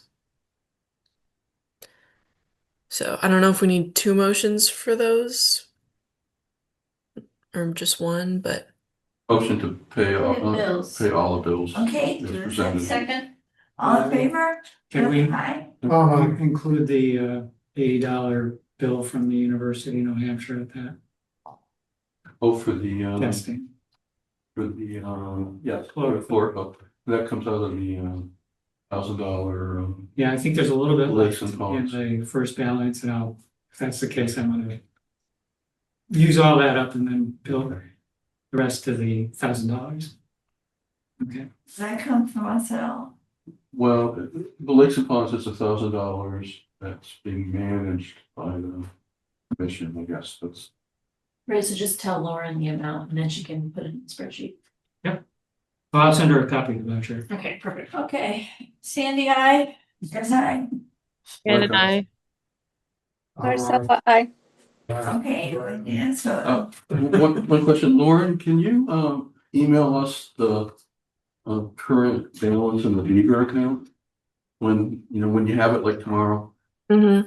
Yeah, I know that it should be exactly 4,000. Oh, okay. But I'll check online just to make sure that the money was put in where it was supposed to, and that there haven't been any other charges by mistake or anything. Well, right now we have 4,000, and we have to probably assume that, like next summer, we're gonna have a maintenance charge. Well, we have to do the other thing too. We have to replace the other, Yeah, there was another thing. the other, the other pond leveler. We have to replace that. And then the maintenance I thing. feel like we did the cheaper one, right? We did the one that needed the most work. That's the Okay. one in the main one, CCC Way. I think we have to do the one across the street. Okay. And then we have the maintenance, which usually costs about $2,000. So Right, in theory, our $4,000 it's is pretty much gone. gone. So we may have to talk to Board of Health. Yeah. Something.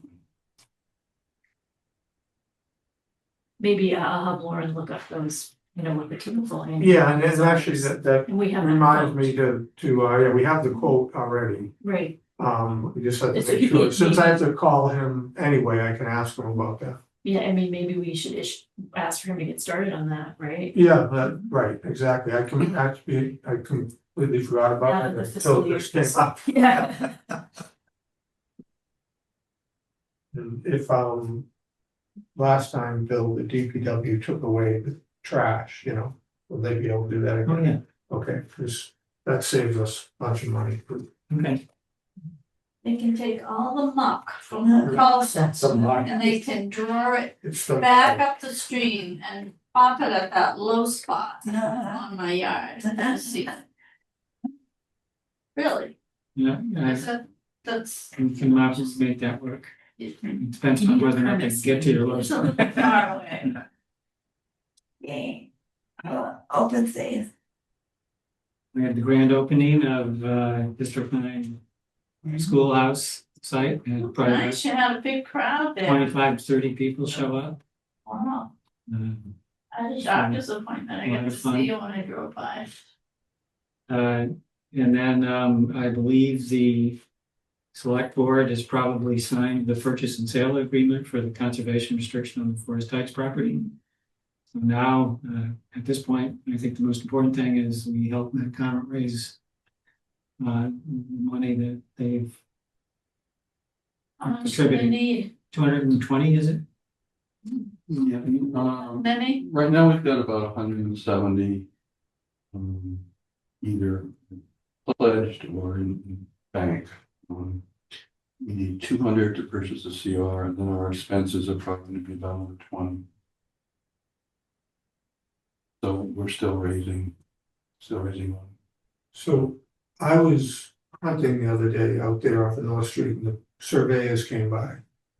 They were surveying, that's the piece they're surveying. Yes, yeah, Okay. yeah. They about crapped their pants when they started saying, excuse me, looking around, I'm in a tree. Make a noise out of you. That's okay. But I said, can I just ask you what you're doing? Oh, yeah, we're surveying.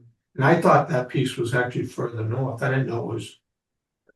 It borders the property that you purchased years The ago. bottom, Okay, right. It's just north of that. Yeah, that's exactly, I thought this property was actually further, I didn't realize it was right beside property you purchased.